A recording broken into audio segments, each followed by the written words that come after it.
Hello, everyone. Hope you're doing well tonight. Oh, I said I might have been live Saturday. But then that didn't happen. I'm partially trying to wean off of weekend streams after the whole Trails marathon, if only because more time to work on other projects and look for jobs and all that kind of stuff. You know how it be. But I did spend a lot of time also learning to play Yu-Gi-Oh! I know how to use a Cyber Dragon deck now, whatever that means. For now, though, it's time for more Tyrion Cuthberts. When last we met, we finished off Case 4 in quite the intense finale of it. And now it's time for us to get into Case 5 proper. We started it off last time and saw like the intro scene and a half, but we didn't go any further than that. So that's to boot up, and God, I hope it's showing up. It should, though, otherwise I don't know what's going on.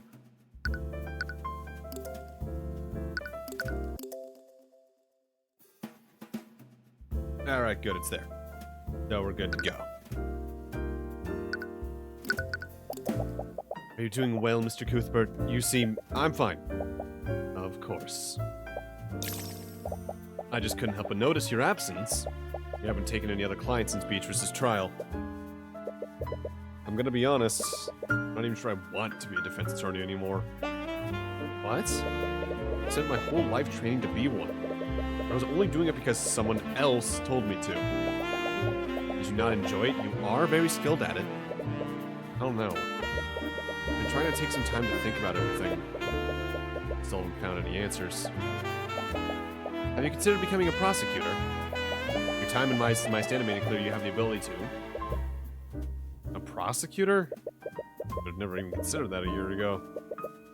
But you understand now, there are criminals who need to be brought to justice. And despite how difficult she is to face, Steelman never engages in outright corruption like the other prosecutors of the Crown.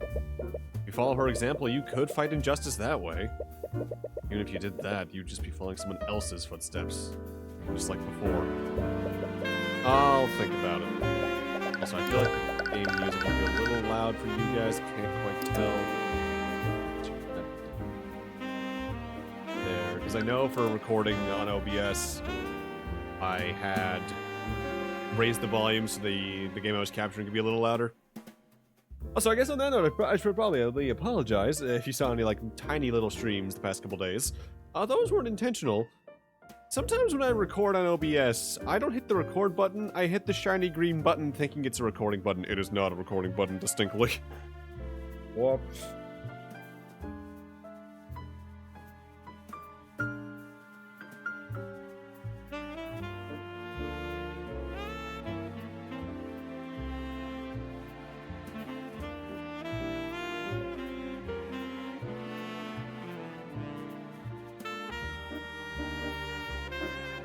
Come on, Discord, a little better. There you go.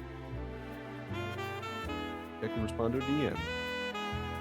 Please do. At this point, I could use all the help I can find. Have your injuries been healing well? Yes, Nightgrave's skill in necromancy is quite remarkable. Glad I introduced him to House Asclepius? I think that's either a demon or a,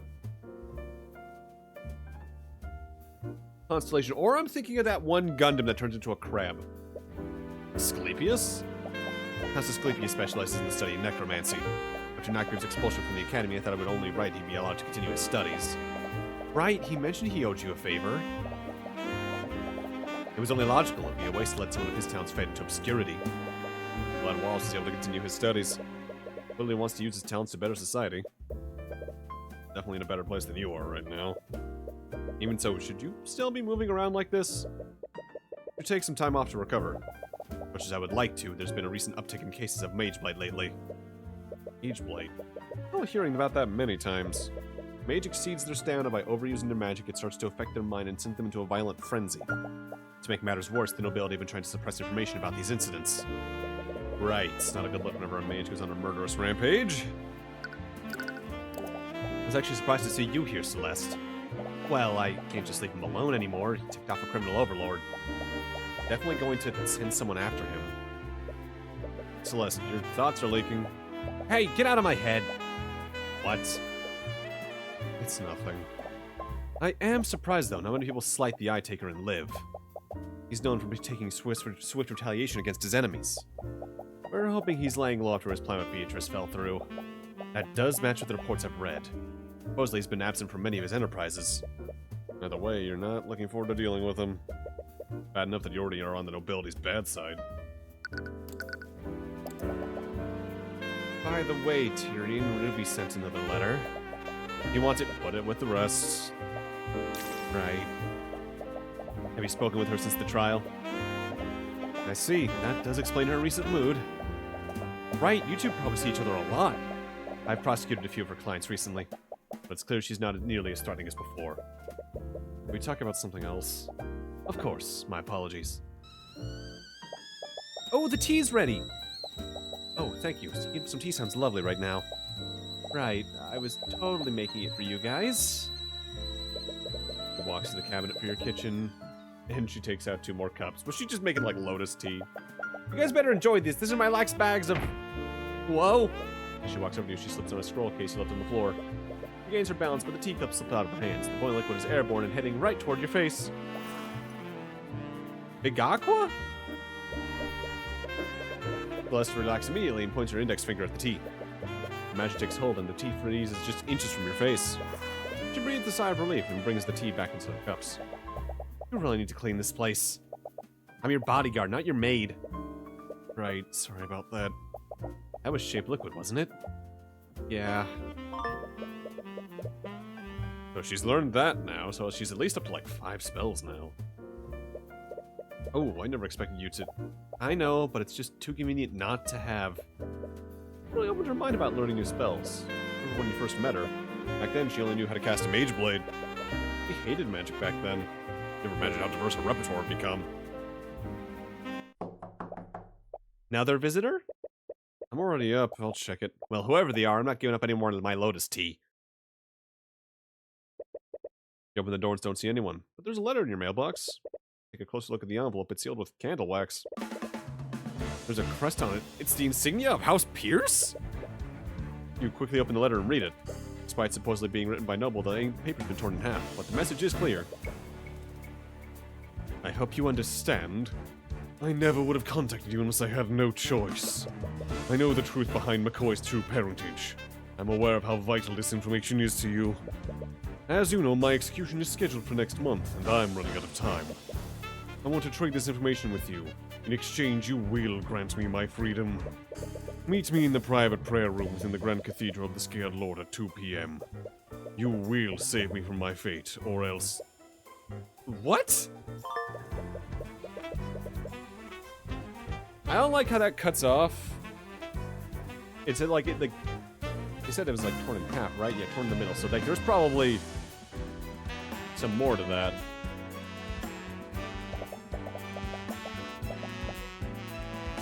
If he thinks for a second we'd even think of helping him. I know how you feel, but aren't these the answers you've been looking for? I don't care. We're not going to help him. That was never an option. Clearly more to this. I agree. How was he able to find out in the first place? The truth is, Celeste, I've also been looking into your parentage. What? Why didn't you say anything? I'm sorry, but I didn't want to raise your hopes. I was apparently right to do so. I couldn't find any information regarding your birth. So if you couldn't find anything, how's Pierce able to? House Pierce is low in the political hierarchy. He doesn't have access to the resources I do. He does own the land the McCoy Tavern's on. Frankly, this whole situation is quite suspect. Why would he ask for my help? I was the one who indicted him in the first place. Even if I did agree to help, it wouldn't be nearly as possible to get him an acquittal. He must be desperate.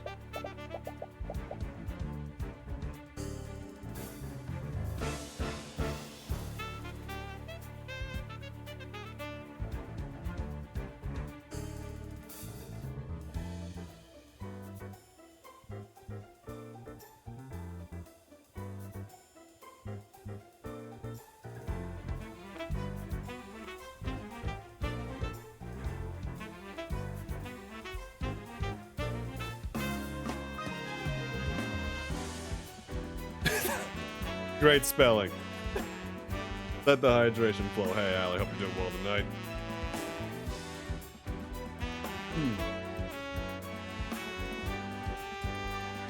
I also cannot spell, as you probably notice regularly in DMs, especially if I'm waking up and typing. Like, that's where I'm at my worst. His execution is scheduled for next month, after all. It's possible he reached out to Tamora as well. Still, I can't believe he'd set up a meeting at the Grand Cathedral today of all days. Why? What's happening there? I'm sorry, but it's not my place to tell you. Arya, can I talk with Tyrion alone for a minute? Of course, I'm sure you have much to discuss. Actually, I also have business at the cathedral today. I'll be taking my leave.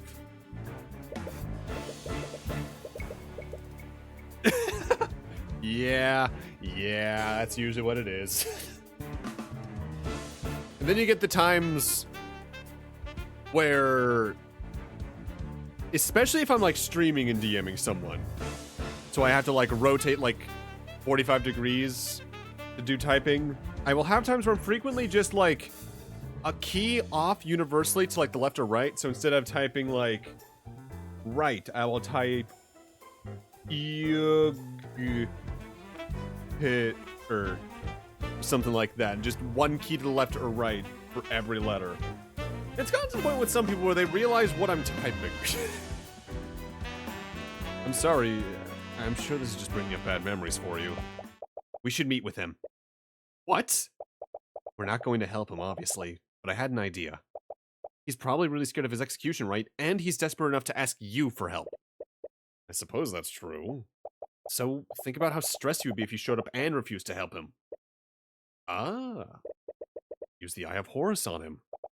We can get the info we need without having to give him anything. Are you really okay with this? You'll have to see him again. Yeah, I'll manage. And it'll be worth it if we can finally get the answers I'm looking for. I've already gotten her hopes up, but there's no guarantee that he actually knows the truth. Could just be bluffing to get you to help him. If he does know, you can't just ignore this. I need to verify his claims myself.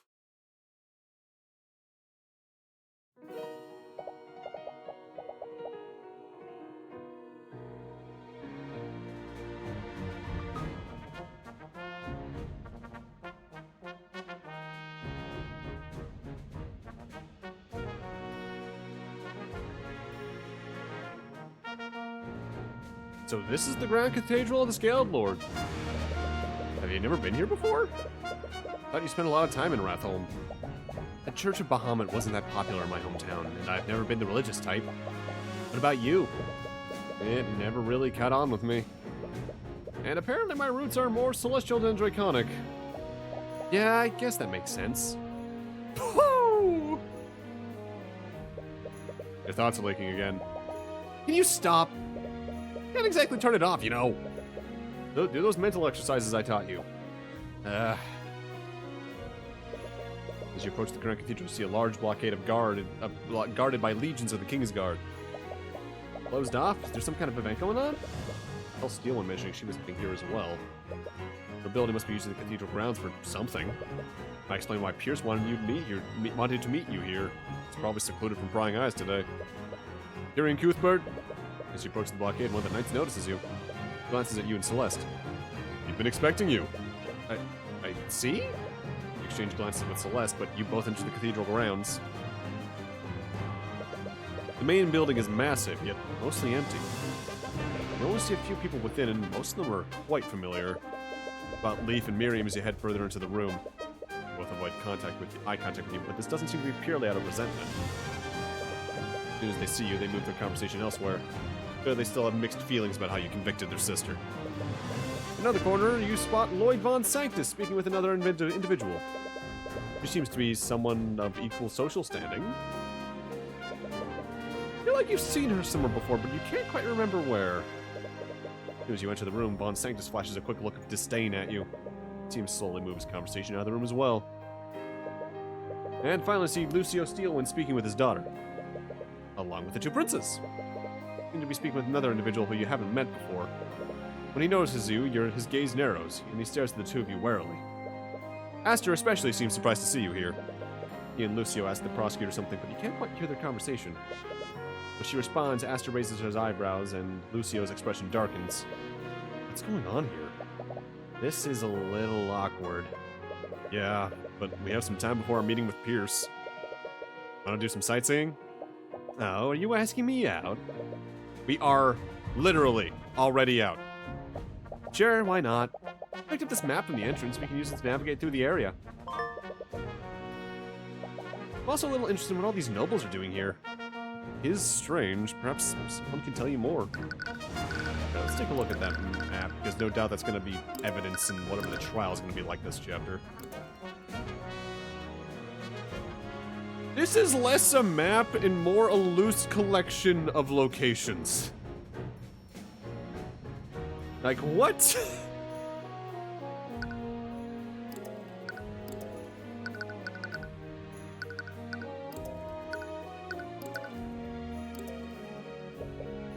Rows upon seats for worshippers to sit at. At full capacity, this room could probably host thousands of people at a time.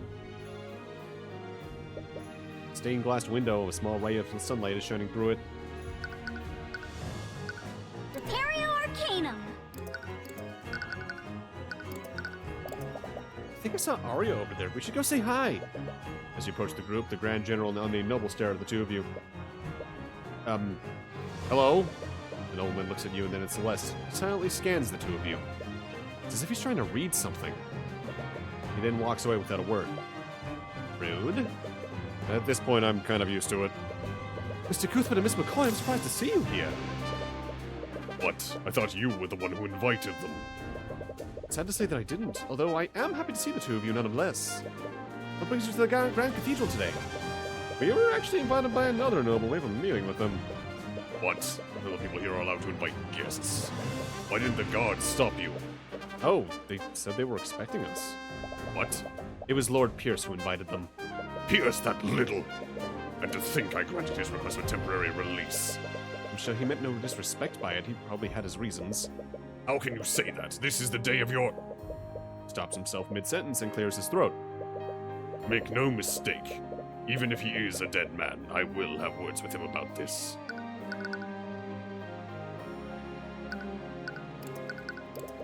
I have to ask, why are all these nobles gathered here? We've taken over the entire Grand Cathedral. As you ask that question, everyone seems to tense up. The prosecutor awkwardly looks at the two princes. Prince Alaric avoids eye contact with everyone and just stares at the ground. I'm sorry, but I'm not at liberty to tell you that. It's a matter of public safety.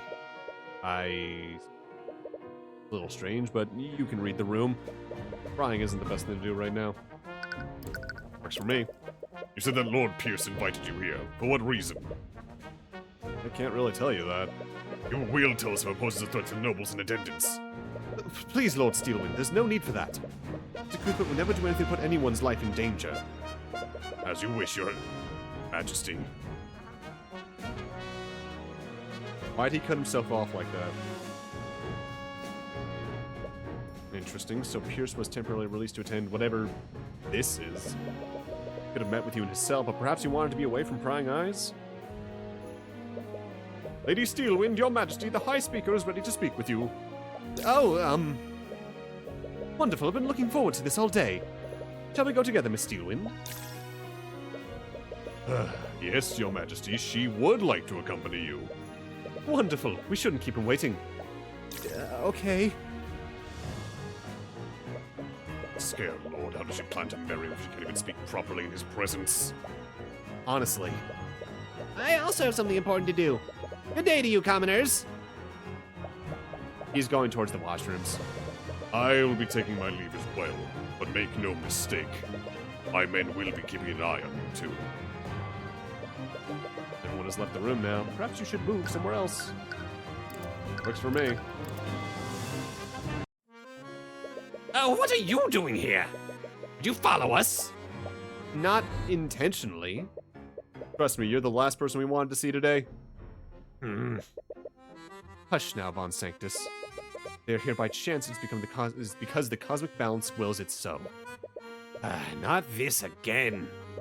Sorry, I don't think we've met. I'm Coraline Sybil, Lady of House Sybil. Okay, so this is the final Lord of the Four Pillars, then.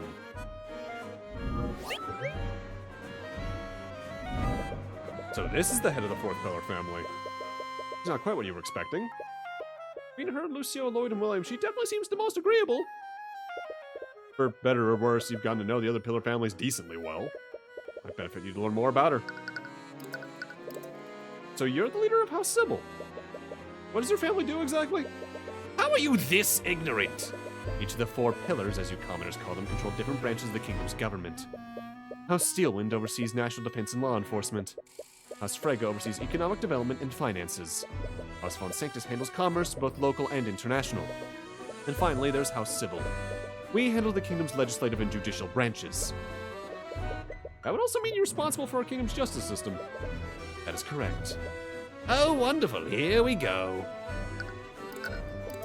Lady Sybil, are you aware of the rampant corruption happening within your justice system? I suppose it's only inevitable that you'd see it that way.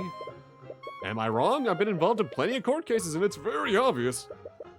All your courts care about is closing cases as quickly as possible. The system is corrupt to its core. The courts don't even try to hide it half the time. Yet you prevailed against this so-called corruption in each and every one of your cases. Only against every conceivable odd. And I can't be everywhere. Do you have any idea how many commoners are falsely convicted every day? If they're convicted under my system, it's only because the cosmic balance deems it so. What are you even talking about? The cosmic balance is the natural order of things. Under it, the guilty are punished while the innocent are protected. And yet, when a noble commits a crime, they only need wave their influence to escape any consequences. All while their victims are forced to suffer in silence. Or worse, an innocent commoner is framed for the crime. Regardless of your personal feelings, our kingdom needs the nobility to govern the people. If they were held to the same standards as commoners, our society would surely collapse. You take back about what you said about her being the most agreeable of the 4 pillars. Yeah, I guess now with what we've interacted with out of, like, the leads, that's the Steelwinds. So you think nobles like Pierce and Von Sanctus should just be allowed to get away with murder? Are you still sore about that? I'm sure you realized it by now. I've more than paid for what happened with Jesse Wine. Jason Wynn. His name was Justin Way. I was like, wait, that wasn't his name.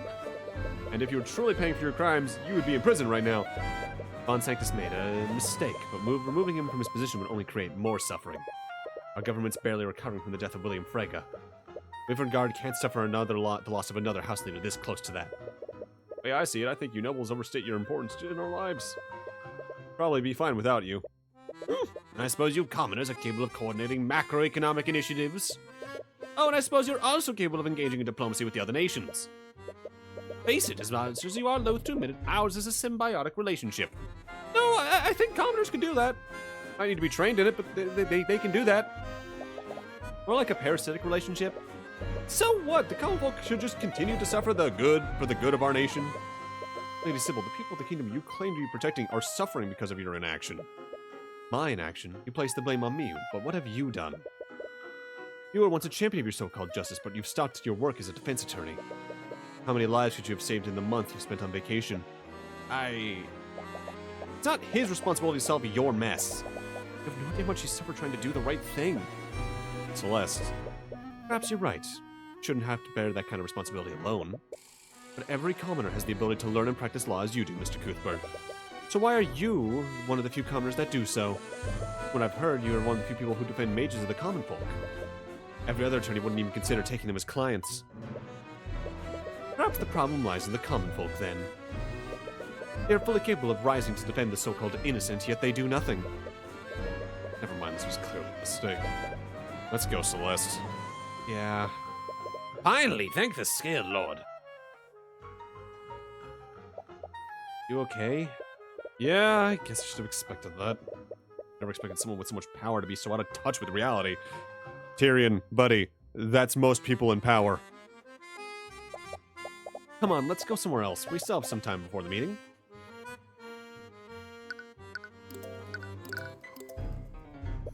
Sunlight shining through this glass window. Ceramic altars at the end of the room. Repario Arcanum. I'm actually kind of impressed with this game actively, like, just tackling that kind of corruption head on. Like, in Ace Attorney, when this type of stuff happens, and it usually does happen, at least towards, like, the last case or two, you do the thing, and it just seems like everything's fixed after the fact. With maybe a couple lines of dialogue saying, we gotta deal with the after effects from this, but, like, the main evil's dealt with. The fact that, like, Von Sanctus is still walking around throughout the later half of the game, no problem. is a good way of honestly showing that this shit isn't gonna be fixed easily.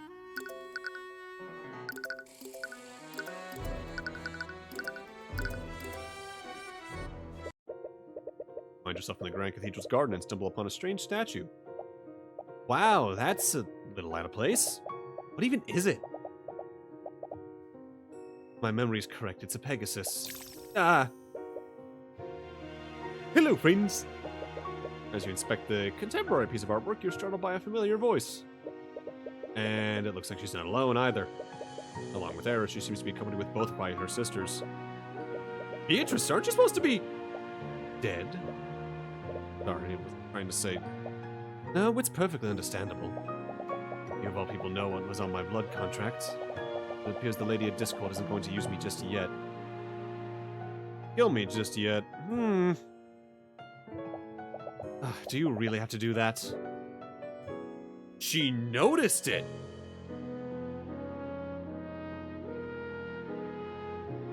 What? Mind. So I guess that at least either makes Eris tied to or directly to Lady of Discord. Great! Right. Awkward speaking to the Frege sisters after everything that's happened. They don't seem hostile. Things considered, they prefer their company over Sybil's. Although you're still not sure how you feel about speaking with a murderer, especially one that you indicted. But Beatrice clearly knows more about demons and their kind than you do. I wonder if she knows anything about the Heavensborn. What is this thing, by the way? You called it a Pegasus earlier? It's a creature of divine origin. Many people believe that the angels of the upper planes rode these creatures into battle. I see. You feel some kinship to it? I can only feel its suffering. What? Face is contorted into an expression of pure agony.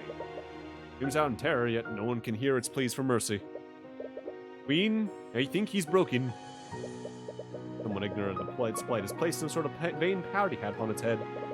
If they're blocking its torment, like some kind of demon torturing a poor soul in the fields of Avernus. What are you even saying? I'm sorry.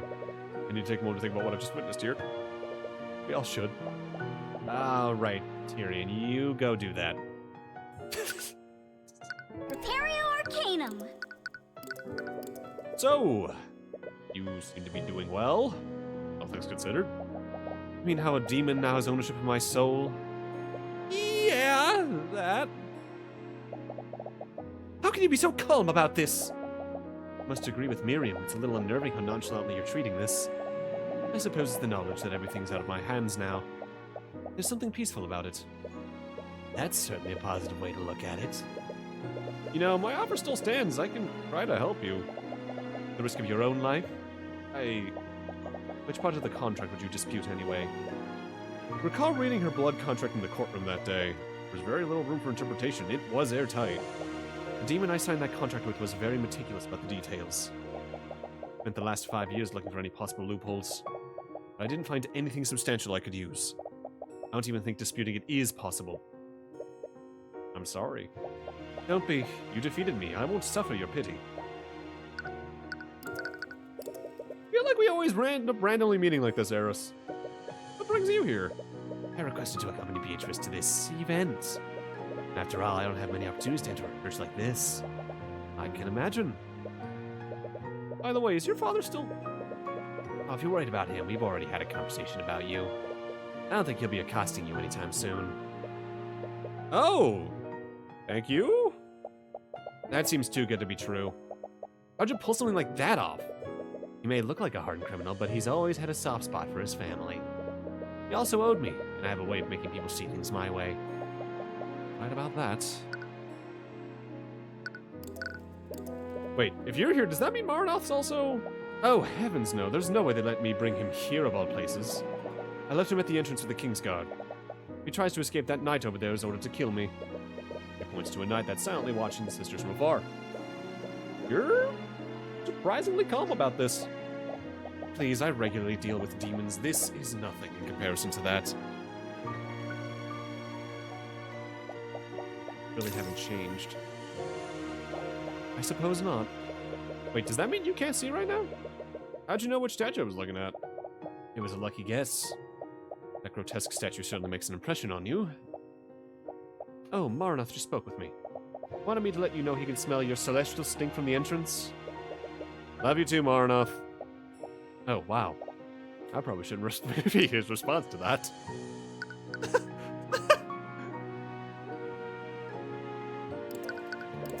By the way, you seem to know a lot more about these things than I do. What exactly is a Heavensborn? What, did you seriously not know? You know how to issue a divine edict. That's a very advanced technique. It sort of came to me in the moment. What? Anyways, I'm quite surprised you don't know about your lineage. Perhaps my mother knew, but I lost her when I was really young. I see. You have my condolences. But to answer your question, a Heavensborn is a human whose bloodline has been touched by the gods. Gods? You mean like the Scaled Lord? No, I'm speaking of the actual gods. Beatrice, you can't say that here. Oh, come off of it.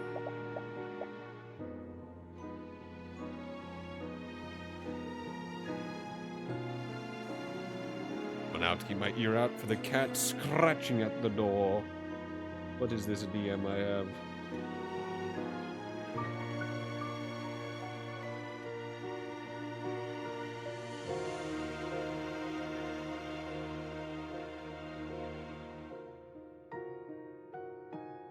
Oh, come off it. What's the church going to do? Arrest me? Anyways, your blood has been touched by the celestials of the upper planes. Much like my soul's bound to the abyssal hells, your soul is consecrated and tied to the heavens. The heavens? Why are you able to use the Eye of Horus? Is it some sort of angelic power? Make no mistake, though. If you find yourself under the wrong circumstances, even you can be sent to hell.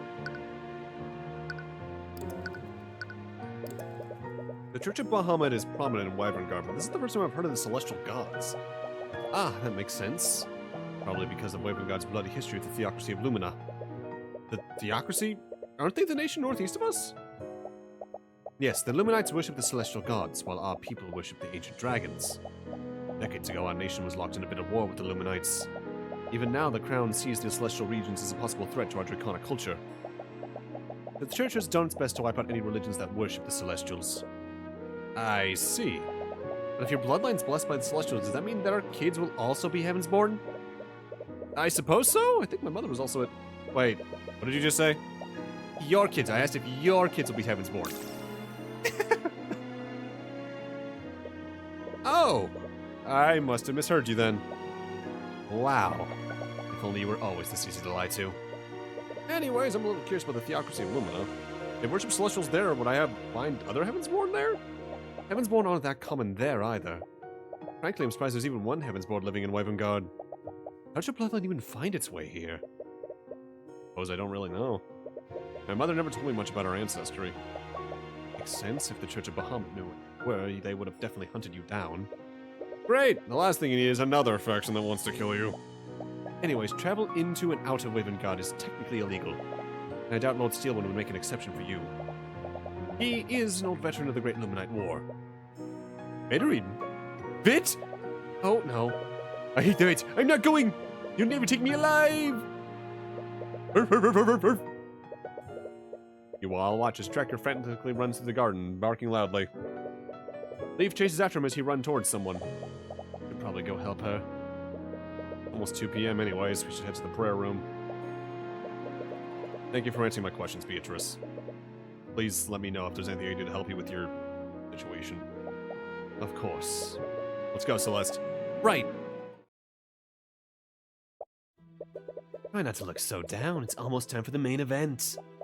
Why did you bring me here? Oh, who knows? Maybe you're planning to make me do this. Please don't make me harm my sisters. You're in no position to make demands. You'll just have to see for yourself. Safe, Mr. Cuthbert. Again, I appreciate so much how they don't even dance around what her fucking motives being fucking bad, whatever they are. Are you ready? Yeah. At least, I hope so. If it becomes too much for you, don't hesitate to leave. I'll need a few moments to look into his mind. No, I'm the one who asked you to do this. I'm not going to leave you alone with him. Alright, that's what you want. Tyrion? Yeah? Thank you for doing that. It really means a lot to me. Of course! This will finally give you the answers you've been looking for. Not just that, you've done so much for me since I met you. got me acquitted, you helped me work through my grief for my dad. Feels like I can never repay that. What are you talking about? For the past few months, all I've been doing is relying on you. I genuinely don't know what I'd do if you weren't a part of my life. Tell me what? Ah, get out of my head! You're really bad at guarding your mind. You can tell me anything, right? Arya. How long have you been standing there? Well, I knew you'd be here around this time. I wanted to wish you luck. But then you two seem to be in the middle of something. I didn't want to interrupt. Don't stop on my account. I'll just get out of your way. As she awkwardly skitters away, you see something fall out of her pocket. Oh, Arya, you dropped your runestone. Except the runestone, she accidentally activates it. Image of a piece of evidence appears for a brief moment, but she quickly hides it. Not before Celeste sneaks a peek at it. Oh. Oh, I see. Celeste, don't just invade her privacy like that. Don't be like that. I'm really happy for you. Thank you. Good luck. Now, part of you really wants to know what she saw. But one of you has to exercise some self-restraint. Anyway, go meet with him. Yeah, let's do this. Ah, you finally arrived. I suppose this means you finally decided... Wait, you too? We got your letter. Letter? What letter? You sent us a letter, Pierce. It said that you knew who Celeste's parents were. I did send that letter, but not to you too. What? I don't like this. So the final act begins. Waiting for this. What the hell are you doing? Have you gone mad? No, what are you doing? Stop! Lady Steelwind? What are you... Is also the will of the cosmic balance? Come on, just tell us the truth, Pierce. You are the last person I would give this information to. Getting more and more stressed. A little more and you'll... As you interrogate him, you suddenly hear a loud crash outside the room. What was that? I'm going to take a look and see what's going on. What? Are you just going to leave us here? He's right, we don't know what's going on. We should stay together. Don't worry, there'll be 2 guards outside, and they're from the King's Guard. They'll be fine. That's not what I'm worried about. But... trust your judgment. What? Almost 10 minutes and Celeste went to investigate the noise. Pierce seems extremely on edge. Sitting on the tables and impatiently tapping its surface with his finger.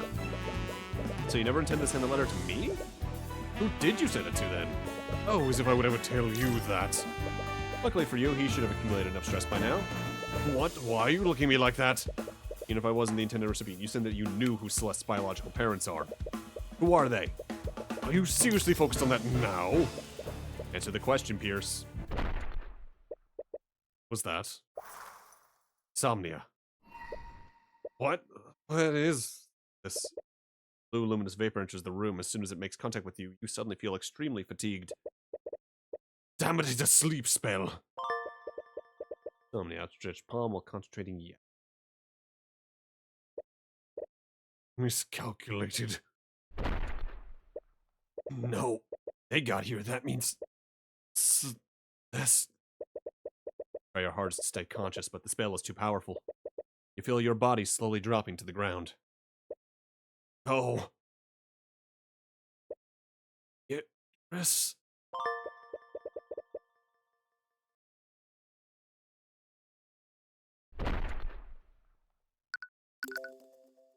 Oh boy, it begins. Whatever it is, it begins. Tyrion. Tyrion!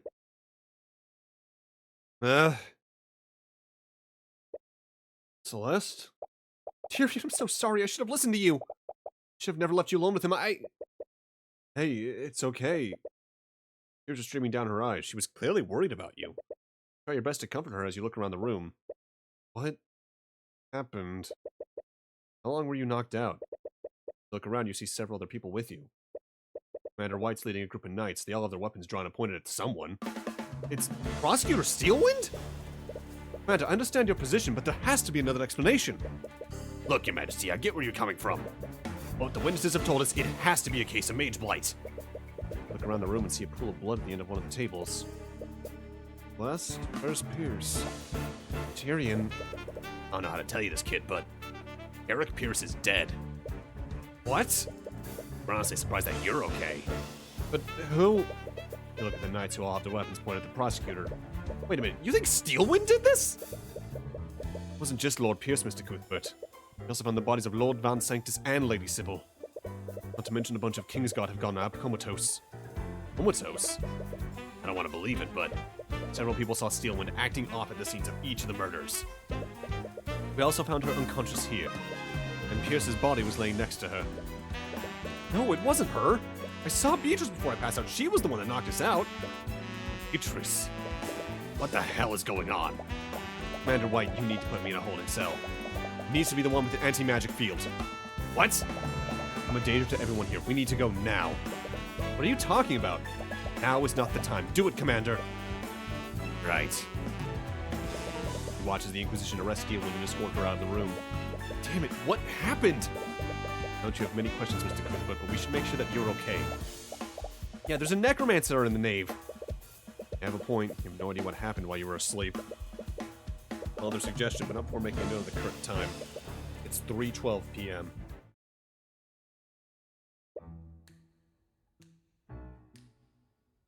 Probably from House Asclepius, then. Be out of the ordinary. Except... What? What's wrong with him? If you would just let me finish. Appears to be a trace of necromancy on you, Mr. Cuthbert. Necromancy? Probably nothing. Did your assistant cast any spells on you? Oh, right. I used healing magic on him when I found him unconscious. I expected as much, but it never hurts to make sure. Anyways, nothing seems out of the ordinary. You're quite healthy. You should be fine to go about your business, but please speak with me again if you experience anything out of the ordinary. Thank you, I'm Lord Lazarus Asclepius of House Asclepius.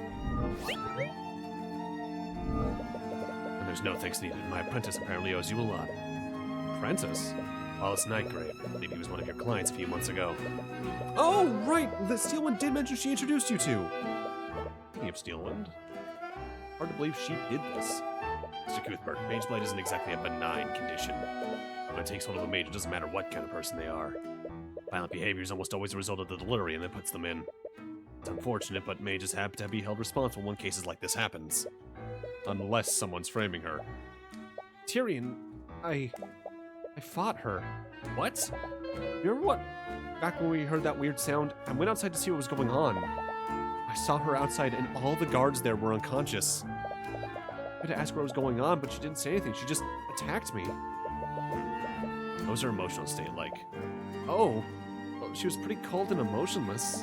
It looked like she was sleepwalking. That's actually pretty strange. What do you mean? When someone's affected by mage blight, they enter a state of extreme psychosis. Psychotic episodes like that raise the affected mage's paranoia to extreme levels. That's why these cases almost always end up in violence. If she wasn't affected by mage blight, she shouldn't have looked anywhere near as calm as you're describing. You might be onto something, Mr. Cuthbert. What you're saying is true. There has to be more to this. Planning to defend her, aren't you? At the very least, we need to find out what actually happened. I feel like there's more to this than we're seeing. You saw her, right? But you wanted them to arrest her. Right. She thought she was a stranger to others. Regardless of what really happened, she clearly believes that she was responsible for this. There's no way she'd do something like this. Something else is happening here, and you will get to the bottom of this. You're not sure about where each of the murders occur, but the Inquisition should be able to tell you more about that. You'll also need to speak with Steelwind. If it really was affected by mage blight, she should be able to remember what may have caused it. But anyways, the prayer room is the room you're most familiar with. You'll probably want to start there.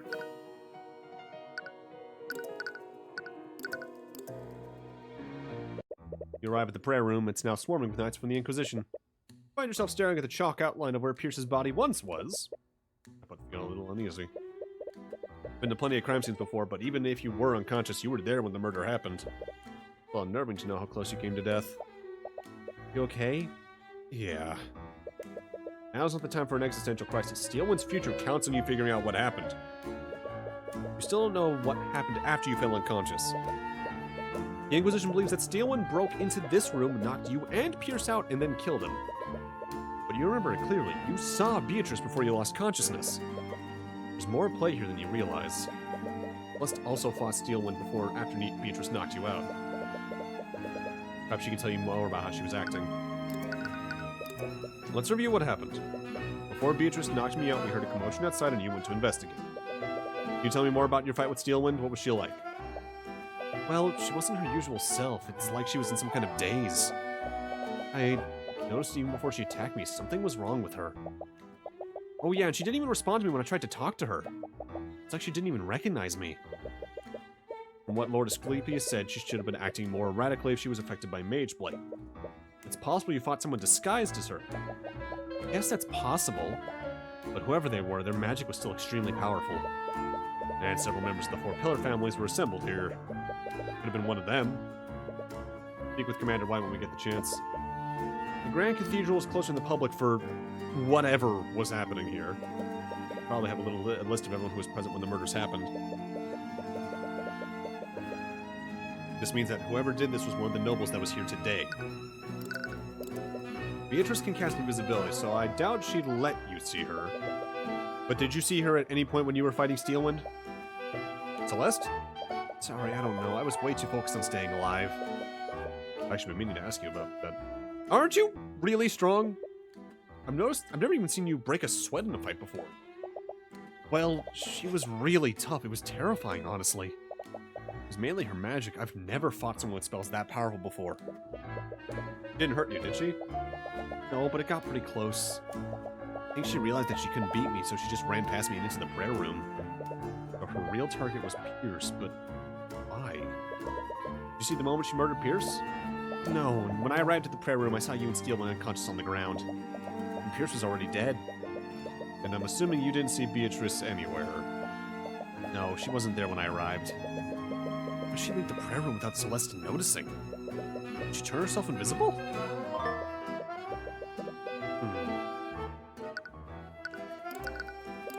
We showed up at the prayer room for the meeting at 1:50. We then interrogated Pierce for about half an hour. That's when we heard the commotion outside, and you investigated. Right. I think Beatrice knocked me and Pierce out 10 minutes after that. How long did you fight Steelwind before she pushed past you? We definitely fought for a while. It must have been at least 20 minutes. After that, she gave up on fighting me and ran to the prayer room. Which means that Beatrice somehow got into the room during your fights. That discounts my theory of her disguising herself as Steelwind. Being conscious is at 3:12, that means you were knocked out for more than 40 minutes. There's still a lot of unknowns about what happened. You'll need all the pieces if you want to put this puzzle together. There are 3 stained glass windows. They look quite nice. There are lanterns hanging around the room. They're still lit. There's a chalk outline where Pierce's body probably was. Like he was sitting against this altar when he died. The bloodstain seems to imply that the fatal wound came from his chest. Autopsy report would be really helpful here. Just the commander for a copy the next time you see him. Repario Arcanum. Oh, hello. There's a trace of necromancy on the ground here. It's probably from when I tried to heal you. Oh, there's a trace of transmutation here. All over the area around his body. Interesting. Did the murderer wound him using a transmutation spell? There are traces of conjuration magic all over the room. It must have been left by Beatrice's sleep spell.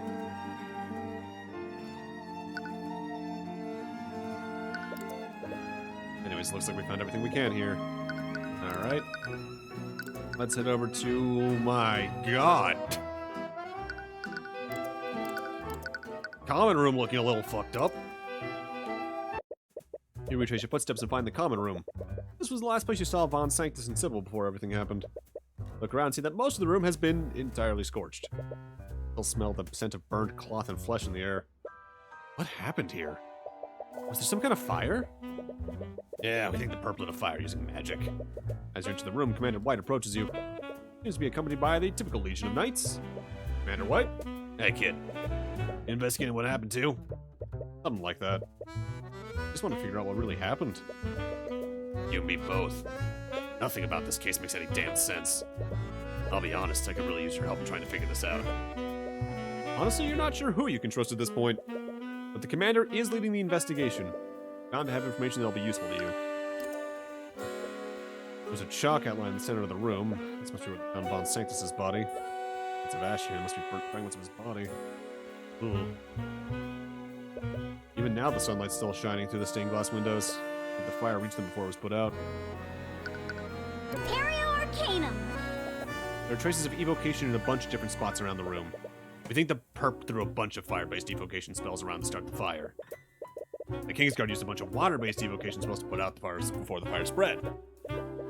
That makes sense. With that knowledge in mind, there's nothing out of the ordinary here. There's a trace of evocation magic near the body. Wonder if the murderer hit him with an evocation spell.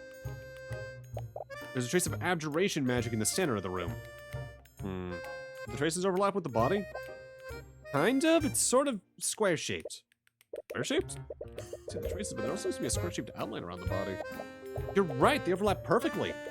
The area inside the square is a lot less burnt now that I look at it. I'm not sure what this means yet, but it's definitely worth taking note of. Maybe like threw up a barrier to protect himself from the fire and it just didn't work well? This whole situation's a damned mess.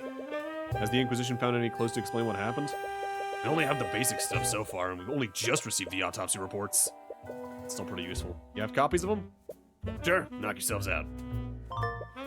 Derek Pierce, 2:45 in the prayer room, so about 20 minutes before we woke up. No, yeah, actually close to 5. COD was blood loss. Charred up frozen liquid found stabbed in his heart, likely with a murder weapon. Wound also shows heavy traces of transmutation magic and traces of conjuration were found throughout the Orlin Sybil died at 2:18. Cause of death was suffocation. Her body was found floating in a lake outside Grand Cathedral. Transmutation, evocation, and necromancy magic found on the body. Died at 2:05. Cause of death was suffocation. Fire in the common room burnt the body too much to discern any specific wounds he might have suffered. However, small traces of mark found shoulder. Implies the body was hit with a fire-based evocation. Wait, Pierce was killed with a frozen blade? Isn't that similar to how he killed Flintheart? Sorry, I didn't mean to... No, it's okay. It's still strange, though. Why would the murderer kill Pierce using such a convoluted method? It could be like an ironic kind of deal. So it's like...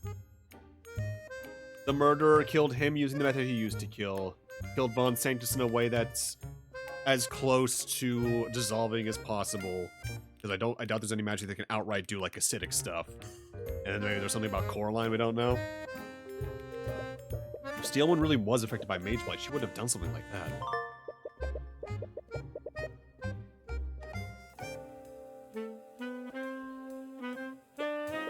Anyways, the times of death also seem to tell a story. If we look at the reports, the murderer must have killed Von Sanctus, then Sybil, then Pierce in that order. Yeah, that's our working theory too. If we look at this map, we can see where the prayer room and the common room are. Lady Sybil's body was found at the lake west of here. But since the Grand Cathedral was built on a cliff, there isn't an easy way to get there in such a short amount of time. So that raises my next question. How did Sybil's body end up in the wake? Wake? The lake. Now, this basically is a wake now.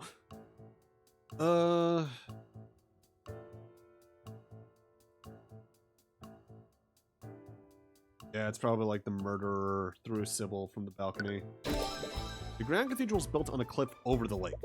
The westward balcony happens to be just right over it. Yeah, I guess that makes sense. We even have a witness who saw Steelwind there. Really? Who was it? It was High Speaker Theon Arceus. High Speaker? He's the shot caller of the Church of Bahamut. And he stands on the top of the religious hierarchy from what I hear. He spotted Steelwind near a west balcony and noticed she was acting kind of suspiciously. He called out to her, but she ignored him. So she knew that he saw her, but she didn't attack him. Yeah, he really lucked out. But if she was just having a psychotic episode, he would have noticed that. What you said, all she did was ignore him. You're right, this whole Mage Blight story doesn't really add up. Either way, we'll just have to talk with him directly to find out more. Putting that aside, there's something else that's strange. What's that? It's about the orders that the murders occurred in. Murderer killed Von Sanctus, Sybil, and Pierce in that order. This means that the murderer went to the common room, then the west balcony, then finally the prayer room. If we look at the map, the murderer's route seems a bit strange.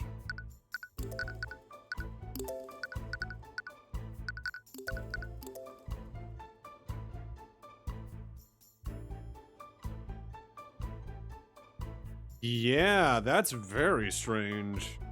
Because that means they were at the balcony, went all the way over here, then went back over here, right? So in that case, they could have just easily killed Pierce second.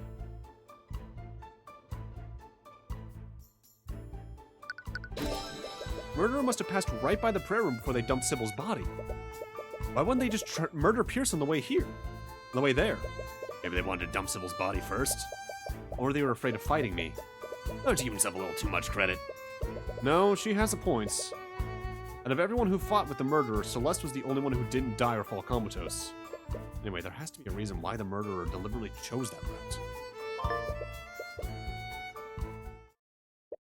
Okay, you created a rough outline of the murderer's actions. The real clues will lie in how each of the individual murders occurred. And that starts by figuring out how Von Sanctus was murdered. How did the Inquisition find out about the murders anyway? Did a witness come across the bodies? It all started when Prince Alaric ran up to us. He told us that he saw a fire breaking out in the common room. He also saw Steelwind there, but when he tried to talk to her, she hit him with some kind of spell. She attacked one of the princes? Yeah, but it didn't look like she hurt him. The guy from House Asclepius inspected him, and he told us he wasn't injured. Glad that he's okay, but wouldn't have Arya have used a more violent spell if she was being affected by Mage Blight? Possible she was throwing spells randomly, and he just happened to get really lucky. I suppose that's possible. Was there anyone else nearby when this happened? I would have expected the Prince of Wyverngard to be under constant guard. Yeah, that was kind of my mistake. I ordered the knights to give some advice concerning what just happened. And that would be... Sorry, kid, if you don't know, it's not my place to tell you. I have orders from the top to stay quiet about that. I need to ask someone higher up.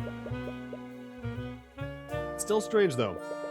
Why were all these nobles gathered here? Anyway, whatever the perp hit him with, no one put him in a daze. Barely walk or talk. He couldn't even approach us until the spell had worn off. The weirdest thing about it all is that he was pretty close to where we were. For some reason, we didn't find him until after the spell wore off. That must have been traumatic. It's okay. Why didn't anyone see him during this time? After he told us what was happening, we went to put out the fires. That's when we saw a bunch of guards knocked out outside the prayer room. Did you see me? No, this all happened around 3:10. Right, that was probably well after Steelwind moved into the prayer room. Les must have already followed her into it.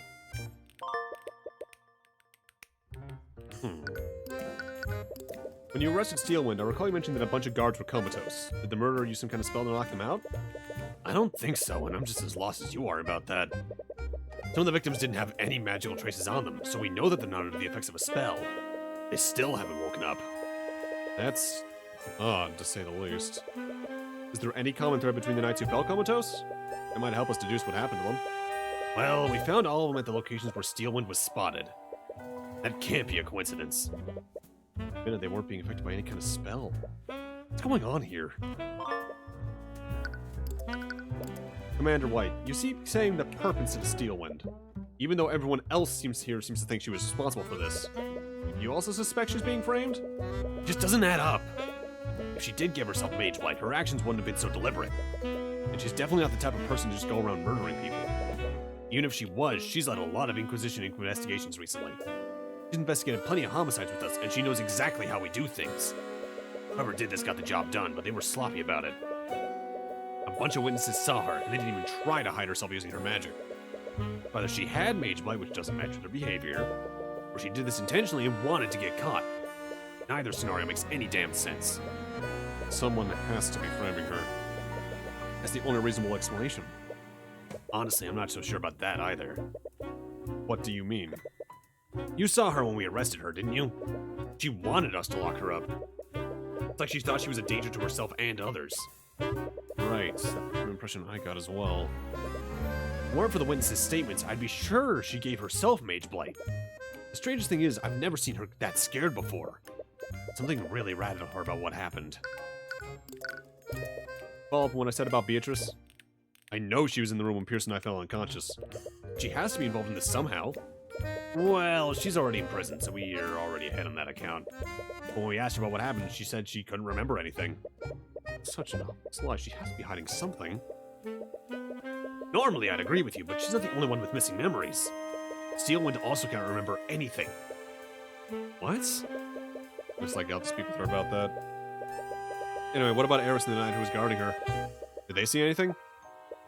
Sorry, kid, but Eris Ilmater's been missing since everything went down. Suspicious! What? Do you have any idea what happened to her? No, but I wouldn't be too worried. What? A witness to the crime is missing and possibly hurt. Look, kid, you may be a hotshot attorney, but I've been in this business a lot longer than you have. Sometimes when these things happen to civilians, they get spooked and run away. I've seen it a million times. I feel like he's not making as big of a deal out of this as he should be. But he might have a point. Eris is the daughter of a crime lord, after all. Might have gone to hiding to avoid having to speak with law enforcement. We don't have the resources to look for her, but I'm sure she'll turn up eventually. Well, I suppose we can't do anything about that now. But I still hope she's okay. Anyways, what about the night guard and Beatrice? Surely he didn't go missing as well? That's the thing. The knight who's supposed to be watching her is one of the people who went comatose. We found him in front of the prayer room, too. Damn it, what happened to him? Make matters worse, that Frega chick knows how to cast invisibility. So even if she was telling the truth, very few people would have actually seen her. Her guard was in front of the prayer room. Must have brought him there somehow.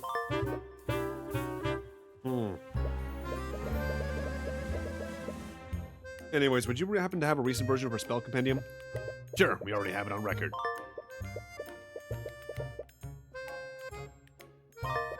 Familial bond, mend wounds, send message, animate corpse. Since when the fuck did she have that? Chronic blight, visibility, feign death. Target will appear to be dead. Target creature will stop breathing. Their heart will stop beating. However, life energy of the spell will keep them alive for the duration.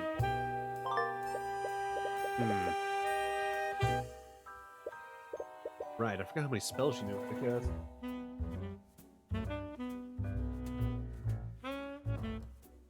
Give me a moment.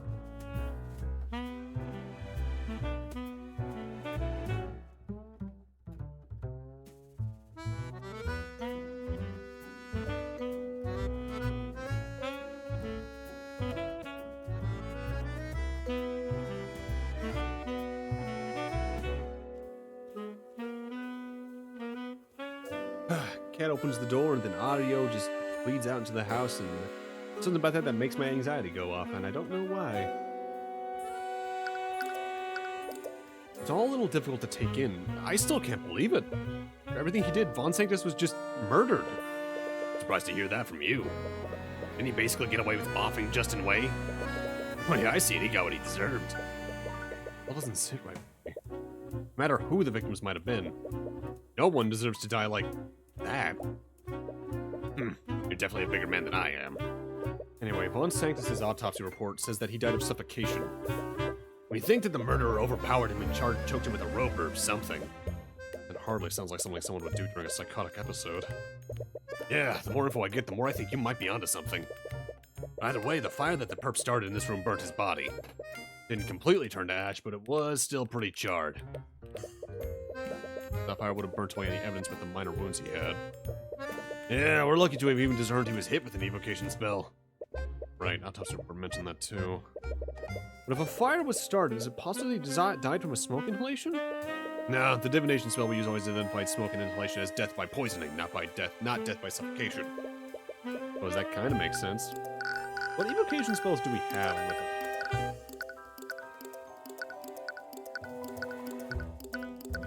Zero. So whatever that spell was, it's from someone else. But still a shame we can't figure out how the murderer suffocated him. Still know very little about how the murderers occurred. Do you have records of each of the victims' spell compendiums? They might help us understand what each of the victims was doing during the attack. Sure, knock yourselves out. I think that's the exact same amount he had back when.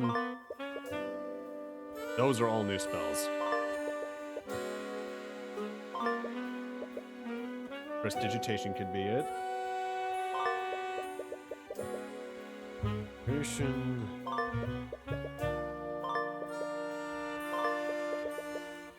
Force cage.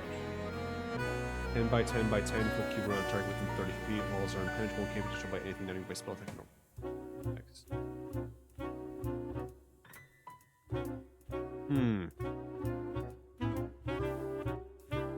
That's probably what created this, the different burn mark. Cage blade. Low fall. Counteracts force of gravity, affecting them, causing them to fall significantly slower when air.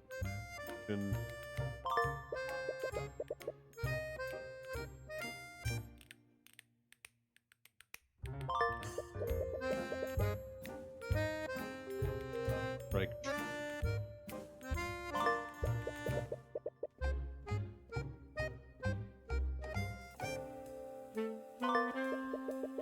Skin.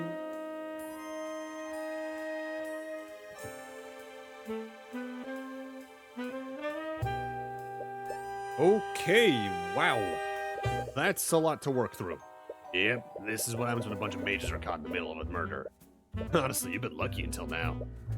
Nevertheless, I'll need to look each of these over, hopefully each tells them they become relevant.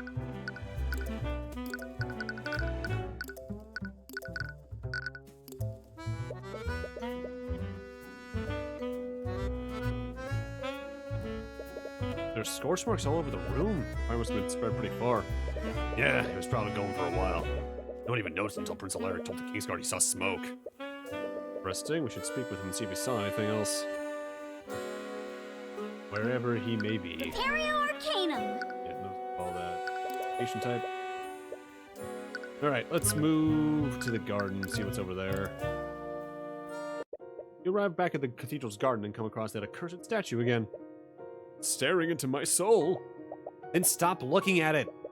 As you move your attention away from the grotesque sculpture, you spot the Crown Prince. He's sitting on a bench guarded by some knights from the Kingsguard. Brow is furrowed and he seems to be deep in thought. Oh, Mr. Cuthbert, and Miss McCoy too. What are you still doing here? We're trying to investigate what happened. We were looking around when we just happened to find you here. Let's see. Okay. Yes, I was just thinking about how unfortunate this ordeal's been. Hope Miss Steelwind is taking this well. Well, I will have water. Specifically bean water, because I have coffee at 11:30, don't worry about it. I will have water. Hope you're doing well tonight, buddy. Right, she is his fiancée after all. Must be extremely worried about her. We're trying to find out exactly what happened. And then if we ask you some questions. I see. Well, I'll do whatever I can to help. Goes through the mind of such a tortured creature. What is with you in this statue? I don't know, but I can feel its emotions if it were my own. It's an inanimate object, Tyrion. Imperio Arcanum. Currently dying at the Yu-Gi-Oh cards made by an II Twitter account. Oh no. So is it a factor of the text is completely nonsensical / makes for very useless cards kind of deal? You said that you two were investigating the murders. You don't plan to defend Miss Steelwind, will you? You would have me. Maybe a competent prosecutor, but I have much more experience defending my clients. Unfortunately, I think the situation is more complicated than that. What do you mean? Several house leaders died today. We can't release this information to the public. But after the news of William Frega's death has already been spread. In the course of 2 months, we've lost not one, but 3 members of the Pillar families. But the trial has to happen soon, or else the magical traces left will disappear. What I've heard, we will be holding a trial, but it'll be handled privately and internally.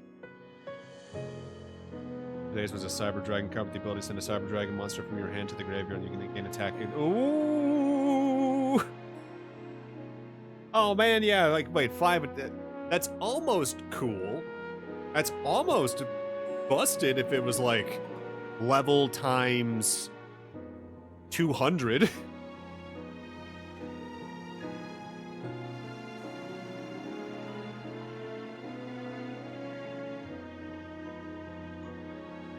Or even 300 even. But damn, it's so close. And I'm sorry to say that you won't be permitted to serve in such a trial. Right. The majority of the nobility hates me, after all.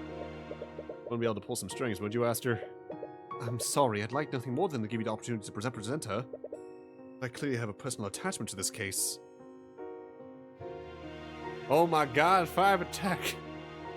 I want to say there's a duel somewhere in the GX or the Zexal era of the anime where that would have been game-changing for Jaden.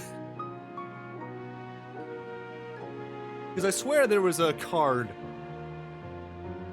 that, like, the entire deal is, its effect is barring you using certain circumstances, its attack is whatever monster you're attacking it is +1 or something like that. If I try to tip the trial in her favor, it will only harm her chances more. Right, I see what you mean. But even if we can't help her during the trial, we can still investigate the crimes on her behalf. Yes, I would really appreciate that. New evidence is found, perhaps we can exonerate Miss Steelwind of the charges against her. After everything that's happened, I really need to know. Why were so many nobles gathered in one place anyways? All 4 of the Pillar families were present. I understand if you don't want to tell me, but this information could be vital in figuring out what really happened. No, I see your point. The truth is, we all gathered to mourn the death of my father, King Olivier de Wivengard IX. Oh. Wait, the king is dead? Yes, we wanted to avoid releasing this information to the public so close to the death of William Frege. My father's been ill for quite some time, so we prepared for this. Or, at least I thought I was. I also lost my mother when I was quite young. It's still a little hard to take in. I'm sorry. Have my condolences. Thank you. But if King Olivier is dead, that would make you... Yes, you currently stand before King. Master de Wivengard, ruler of our kingdom. Considering everything that's happened, he seems less than thrilled about that. I suppose that explains why all the nobles were gathered. They came under the guise of paying their respects. It's clear they all wanted to get closer to the new King of Wivengard. I think the Fregas were the only ones who genuinely came to give their condolences. Speaking of the Fregas, I think you need to know, I saw Beatrice before I was knocked out. I think she may have been the one that killed Garrett Pierce. Sorry, I know she's your friend, but we already know she's not above committing murder. Let's see. I suppose if you're saying it, it must be so. What's the reason we're involved in something like this? I'm not sure yet, but I plan to find that out. By the way, where were you during the murders? Remember you left with Steelwind when Celeste and I arrived at the cathedral? Ah, yes, Steelwind and I left to speak with High Speaker Arcane in his quarters. What was your meeting about? It was actually about our wedding. My father's death, Lord Steelwind wanted to make our union official. Oh! I would congratulate you two, but considering the circumstances. I understand, and I appreciate your words nonetheless. Anyways, how long did this meeting last? I believe we spoke to him until 1:40 p.m. Advanced Sanctus died at 2. That means she began her rampage less than half an hour after that meeting. Was there anything off about her behavior? Now that you mention it, something about her demeanor changed. We were speaking of our wedding when she abruptly left. I asked her where she was going, but she ignored me. Sounds similar to what happened when Celeste fought her. There's no way she was affected by Mage Blade. I honestly didn't think much of it at the time. Quite used to giving her giving me the cold shoulder. Right. It's possible that the Steelwind that witnesses saw wasn't actually real. I mean, the Steelwind that attended the wedding was also the meeting that was also a fake. Anyways, what happened after your meeting with the High Speaker? Did you see Steelwind after that? Actually, I found myself caught up in something else entirely. At 2 p.m., I went to pay respects to my father's coffin. But apparently someone had set up a magical trap there. What? It was a glyph of contingency. Evocation.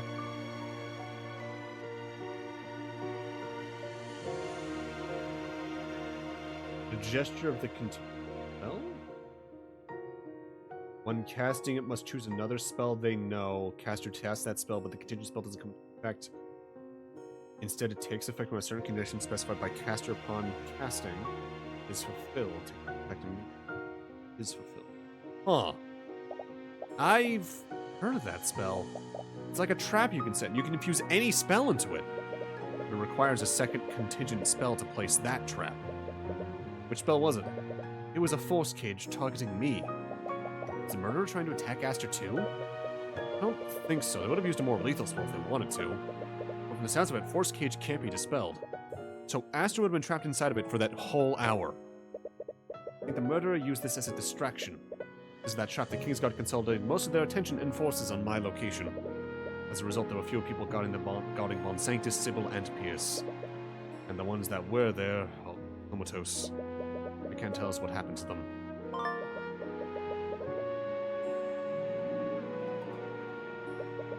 And yet another inexplicable event added to the list. Everything you've learned, you highly doubt that Steelwind was affected by Mage Blight. So someone must be behind what happened, but who? Anyways, it seems like he's told you everything he knows. Probably didn't this much after he was trapped by that force cage. You should move somewhere else and look at other aspects. Alright, balcony's the last parts of the church we haven't explored. You arrive at the west-facing balcony of the cathedral. Supposedly, this is where the murderer threw Sybil's body into the lake. Oh, hello there. Oh my god, the high speaker's just the fucking sad old dude from the meme. Harold, I think, was that name of that meme? The one that the fucking internet historians used as, like, their avatar for, like, fucking 8 years plus at this point, or whatever the shit. As you inspect the area, you catch the attention of an old man nearby. In his garb, he appears to be someone who works in the cathedral. I don't believe we met before. What are you doing here? Sorry for the intrusion. I'm Tyrion Cuthbert, and this is my bodyguard, Celeste McCoy. We're investigating the murders on behalf of Prosecutor Steelwind. Tyrion Cuthbert, I have heard of you. Judging from his thoughts, he probably hasn't heard many good things about you. But forgive my rudeness. I'm Theon Arceus, High Speaker of the Church of Bahamut. So you're the one who saw Steelwind here during the murders. Mind if we ask you some questions? He scans you warily. I suppose there would be no harm in that. This balcony provides a perfect view of Lake Galakron? A lot of people probably come here when the Grand Cathedral is open to the public. You can see a military stronghold in the distance. You must be able to see a lot from that high up. Sure. This thing? What kind of debris on the ground? Pick up one of the pieces and feel on your hands. It appears to be some sort of gravel. Prepario Arcanum. Magic gravel! There are traces of transmutation on the pieces of this debris. That would imply that a spell specifically targeted or created whatever this came from. I doubt someone created this. It's gravel. It must have broken off of something else.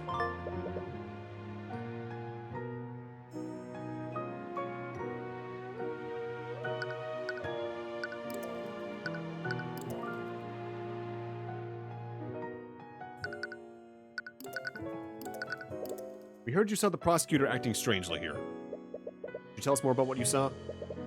Did it look like she was having a psychotic episode? I wouldn't go that far, but she certainly was acting strangely. How'd you come across her? Well, I was on my way to the prayer room. I always recite prayers from the Draconic texts around that time. Wait, he was heading to the prayer room? When I saw her, I first thought she was enjoying the view of the lake. I was about to greet her. When I approached her, I saw that she was throwing something off the ledge of the balcony. Must have seen her dumping Sybil's body. Well, probably correct. I came to the same conclusion after they found that poor woman's body below us. Though, What is it? I only saw it for a second, so perhaps I'm wrong. Lady Sybil was wearing much brighter colors this morning. Lady Steelwind threw into the lake, it looked much darker. What does that mean? I'm sorry, I can't really explain it. Perhaps I was just seeing things. My eyes aren't as good as they used to be, after all. It could have just been a trick of the light.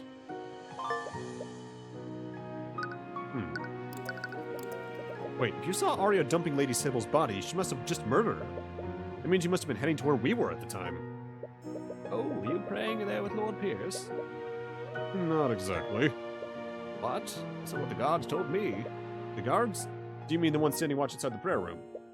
Yes, they told me that Pierce was praying with some acquaintances of his. Said the same thing to Lady Steelwind as well. Wait, Steelwind was there too? Yes, she appeared to be waiting for something. But anyways, I didn't want to disturb them, so I went back to my quarters to pray there.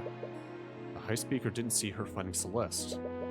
Must have just started her attack after he left, but why would she bother waiting? Either way, we can't exactly question those guards. Yeah, they're still comatose after the attack. Actually, the High Speaker's quarters aren't that far away from the prayer room. How did you not hear anything? Ah, it must have been because of the magical wards in my room. Magical wards? Are they there for security reasons? Not exactly. I actually suffer from chronic insomnia. Even the smallest sound will wake me up at night. Oh, I had some mages enchant the walls so sound couldn't travel through them. I can't hear anything from outside the room once I shut my door. That does sound awfully convenient, but you doubt that he'd lie about something you could always verify. Either way, you should make a note of this. I believe you found everything you can here. Where can we even move to? Point back to the nave, maybe? Because I feel like it's probably still a little too early to head over to... Right, Alaric. Because if they wanted us to go talk to Steelwind over at the Inquisition barracks, like, they would have told us that outright. She attacked a member of the royal family and killed several nobles. What else is there to investigate? The laws are clear about what we must do. We should execute her immediately. Alaric, this situation is of far too much import to make such rash decisions. We need to approach this calmly and carefully. As you return to the nave, you spot the young prince in an argument with that nobleman you saw earlier. What'd you think of it? You still have no idea who he is. Oh, it's you two. Your Highness. And I don't think we've been introduced. What? See, you're still as insolent as ever. You stand before Sir Remus Virgile, Archduke and Royal Advisor to the Wavengard throne. I believe he means advisor.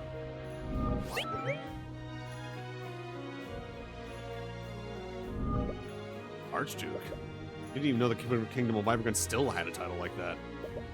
Haven't you heard of him before? Why are you two still here anyways? I thought the cathedral closed for the investigation. We're investigating what happened on behalf of Prosecutor Steelwind. I see. Anyways, I'd much like to attend to. I'll be taking my leave. Sense a tinge of anxiety. He avoiding you? Actually, since we have you here, we have some questions for you. The both of you. You should know your place, knave. All the same. Prepario Arcanum. As I can't. I guess the coffin wouldn't be like visible. Yeah, because they wanted to keep this funeral secret. They would have not have had the coffin just there. Probably would have been like over here to the side or something.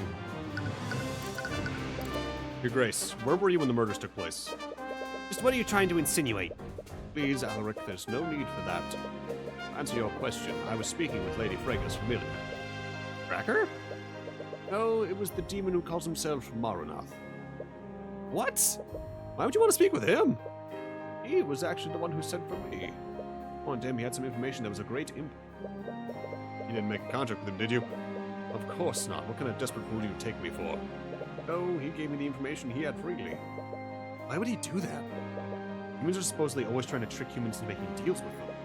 Looking back, it must have been a distraction. I knew he was playing with me. I knew he couldn't tell lies, and all the information he had was too important to ignore. You don't mind me asking, what was that about? I'm sorry, I can't reveal. It could endanger the people I care about. But rest assured, I doubt it has anything to do with the massacre. Your Grace, we've only just made it. I can't exactly take your word for it. I suppose that's fair, but believe me when I say I plan to take my grave. That's ominous. Get the hell out of here, little fly.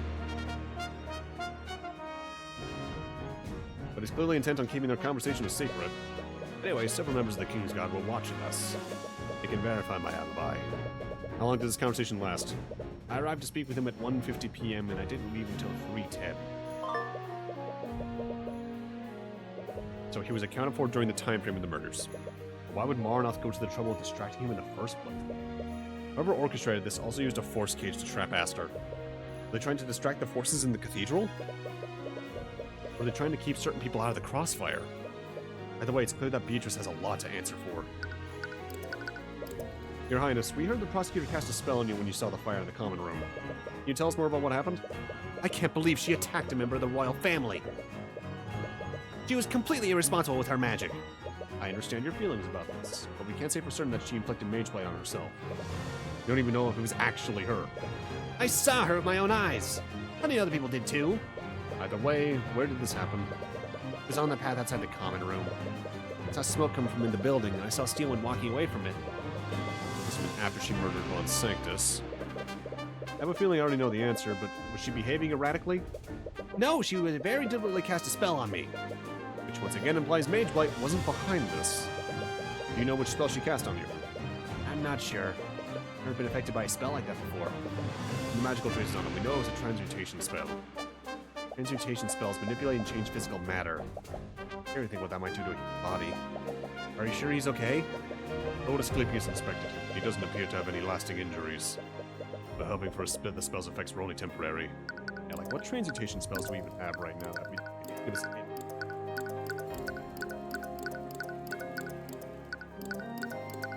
Oh, I doubt it was Mage Blade, otherwise that kid's dead.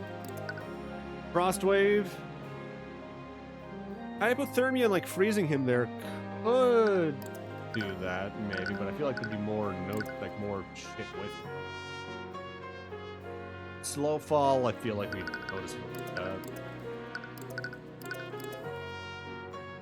Stone Skin? That doesn't really seem like it'd be a good fit either. It could also just be a spell we don't have yet. Can you describe what you felt when you were affected by it? That might help us identify which spell it was. Well, I was extremely dazed and my ears were ringing. My vision was also partially blurred. It was as if my mind was in some sort of fog. Whenever I tried to speak, I couldn't even form words with my mouth. I could only make grunting sounds. I couldn't walk either, so I had to crawl on the floor. Sorry you had to go through that. What kind of transmutation spell would do that to him? It had to be something that affected his senses. You already told us that she wasn't acting erratically, but was there anything else off about her demeanor? I only saw her for a brief moment. She was definitely different than usual. She was completely emotionless. Yeah, that's exactly what she was like when I fought her, too. Like she was an arcane construct, her movements were almost robotic. Wait, are there any arcane constructs on the cathedral grounds? No, not for lack of trying on board Von Sanctus's part. The High Speaker and I have specifically forbidden the staff premier from using them. It would be really convenient if all this was done using a construct. Although you are a little tired of seeing them in their cases. Anyways, was anyone else around when Steelwind cast that transmutation spell on you? No, she moved away quickly after she incapacitated me. Even if someone was around, I don't think I could have seen them anyways. Commander White also said he was surprised no one saw the prince until after that spell wore off. What happened to him? That covers Alaric's account of what happened, and we got the Archduke's statement too. But there's still one last person we need to speak to. Arya. She and Beatrice supposedly have no memories of what happened. If it were only Beatrice saying that, I'd probably doubt it. But if Steelwind also doesn't have any memories, it becomes a lot more credible. She definitely has a missing piece we need to put this together. Are you going to the dungeon to speak with her? I am. Wonderful. I'll be accompanying you. What? As the royal advisor, I have a vested interest in the investigation. Well, I trust Lucio to leave no stone unturned. I hear you have quite the talent for seeing what the crown cannot. Well, it's not as if you have the authority to stop him, but you still don't know him very well. You'll need to be worried about what you say in front of him.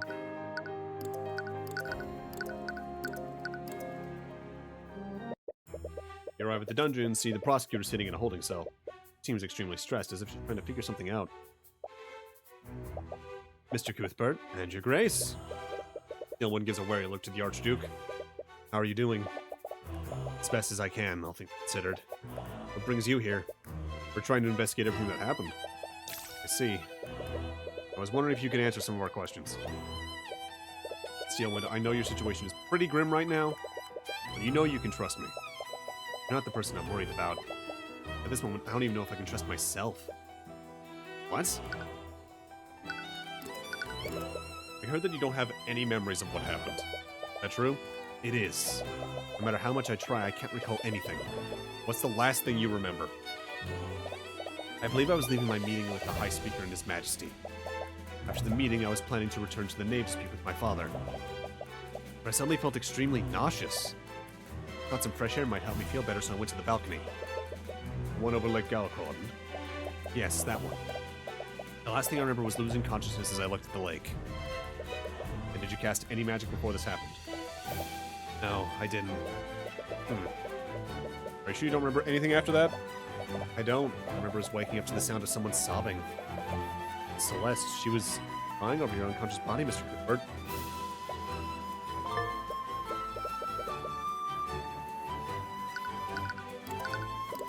I feel like we've completely ruled out Mage Blade. I doubt that's why you can't remember anything. Are there any other spells that can specifically modify or destroy people's memories? It would certainly explain a lot of this. No, arcane spells can only affect the physical world. But throughout history, mages have attempted to develop spells that can affect the mind. There's no recorded history of any of them succeeding. But you're assuming that arcane spells are the only type of magic that exists. What? I think you've observed it already. There are magical creatures in this world that don't use arcane magic. Isn't that right, Mr. Cuthbert? What? Does he know about the Eye of Horus? I'm not sure what you're trying to imply. Don't take me for a fool. Several of my associates attended Frega's trial, and they all heard what the daemon referred to you as. Heavensborn. If I learned that Lumina had anything to do with this... Your Grace, I'm not a major of the theocracy. Even if you're saying is true, I wasn't the one who manipulated Steelwind's memories. But I suppose you raise a good point. If something affected Steelwind's memories, it wasn't necessarily an arcane spell. In fact, it couldn't have been an arcane spell. It was definitely something else. You're probably right. Proves I'm responsible for the murders. What? You just said that you don't have any memories of what happened. Why are you so convinced you're responsible for this? I told the Inquisition already. I saw Beatrice before I passed out. She's clearly involved in this somehow. There's more to this than you realize, Mr. Cuthbert. For the past few months, the Inquisition and I have been investigating a string of seemingly unrelated murders. During each of those cases, you were able to apprehend the perpetrator without issue. But there was always something off about them during questioning. The murderers were always abnormally gruesome and passionate. The perpetrator said the same thing. They all said they had no choice. No choice? Cases like this have been occurring throughout Wyvern. Very little connects the perpetrators with each other. All except one thing. Each of them acted as if someone had controlled them against their will. They're probably just desperate. Most murderers try to make excuses after they're caught. They could even be in complete denial. Orem said the same thing, but these cases were far too similar for me to ignore. I wondered if they were telling the truth. Perhaps each of these murders was committed by an unknown party. I didn't have any concrete evidence, but I knew I was getting closer to something. Steelwind, I don't mean to be rude, but this sounds completely insane. You don't even have physical evidence to prove these murders are connected. There's one piece of evidence, but it's hardly concrete. But it does tie each of these cases together. A small parchment from her pocket and shows it to you. It's a purple symbol. Several of the people we arrested had an item with this symbol on it. None of them could remember where it came from or even what it was. But they all somehow knew that it was called the Purple Mark. But there has to be an explanation for this. It could just be some esoteric superstition we don't even know about. If that's true, then ask yourself one thing. Where did I get this parchment from? You don't mean I found it in my pocket after I was properly confined. Whoever I've been chasing must have left it there to taunt me. For all I know, they could have controlled my body and forced me to draw the symbol myself. Either way, this all but proves the massacre in the cathedral is related to it.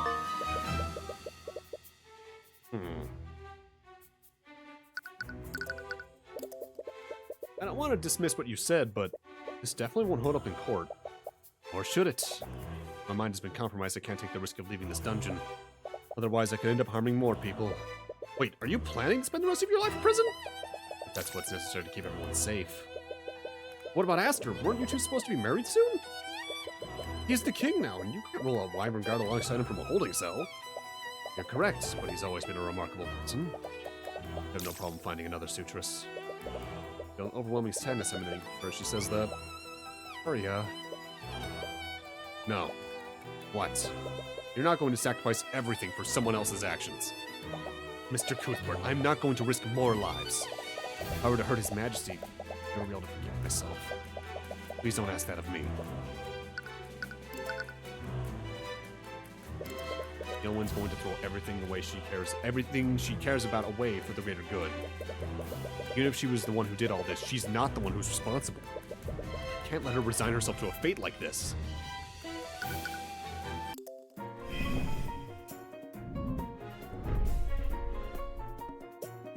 Steelwind, are you seriously just going to throw your life away? If it were necessary, I would give my life for this kingdom.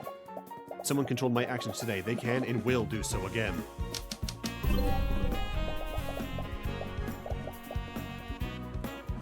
And as long as that possibility exists, I can't trust myself.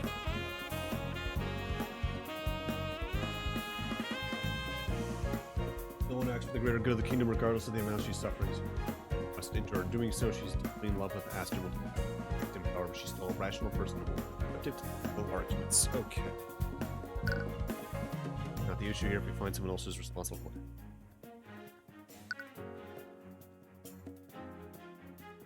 Works here.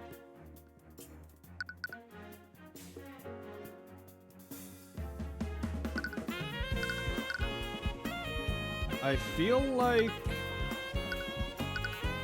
doubt's probably the best here because that's right.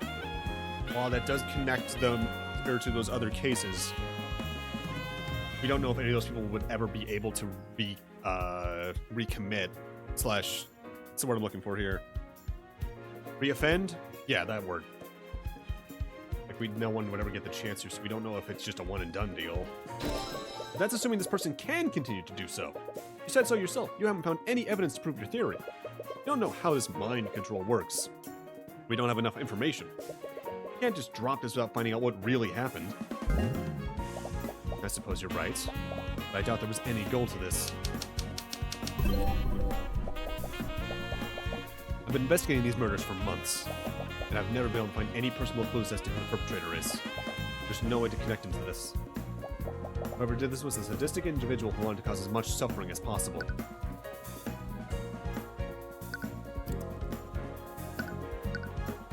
Much suffering as possible.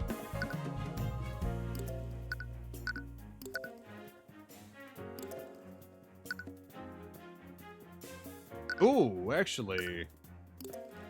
Then why is Alaric alive? Let alone Aster. Because he was put in a cage and he was just fucking made to waddle around for at least an hour. That's not true, Steelwind. Whoever did this had very specific targets in mind. Both Prince Alaric and the High Speaker saw you when the murders were being committed. Not to mention, they set up a trap for Aster. What? Assume that someone was controlling you. They wouldn't have left Alaric, Arceus, or Aster alive if they were trying to kill as many people as possible. I suppose you have a point there. But even so, that hardly narrows things down. If someone was controlling me, they wouldn't need to enter the cathedral to use me.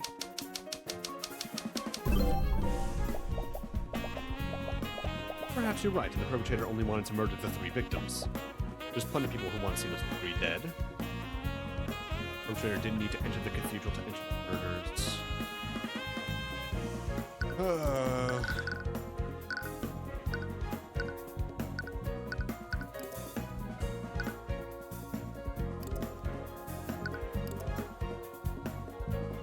Wait.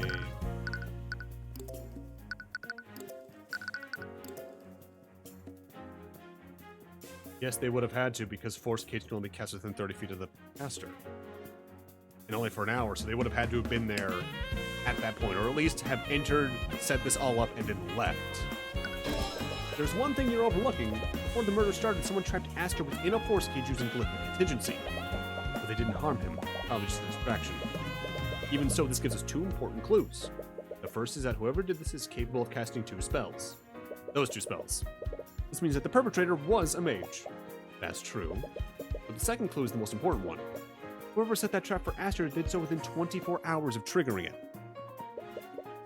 This means that the perpetrator must have been someone who attended the funeral. So it was one of them? That narrows down our list of suspects substantially. Chance we can identify who did this. And if they really did control your actions, we can find a way to prevent them from doing so again. Steelwind, you need to fight this. You can't. What? Why not? Fighting this will put teeth. If we pursue an individual like this, they might retaliate even more than they already have. They want to remove me from my position. How will they react if I try to resist?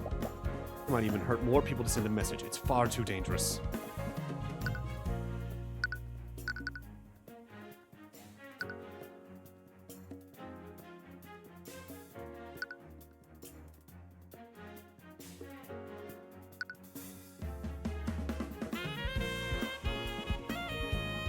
threaten because do anything to protect Aster now that he's the king.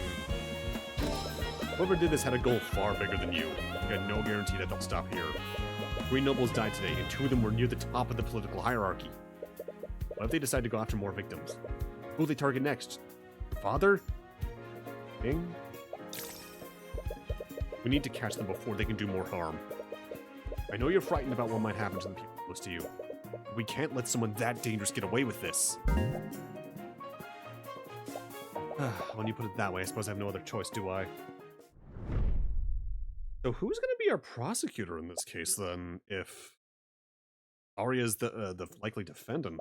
Unless she's still like, no, I fucking did this. How do you explain that? Which I guess we did sort of do with Edgeworth in the first game a little bit.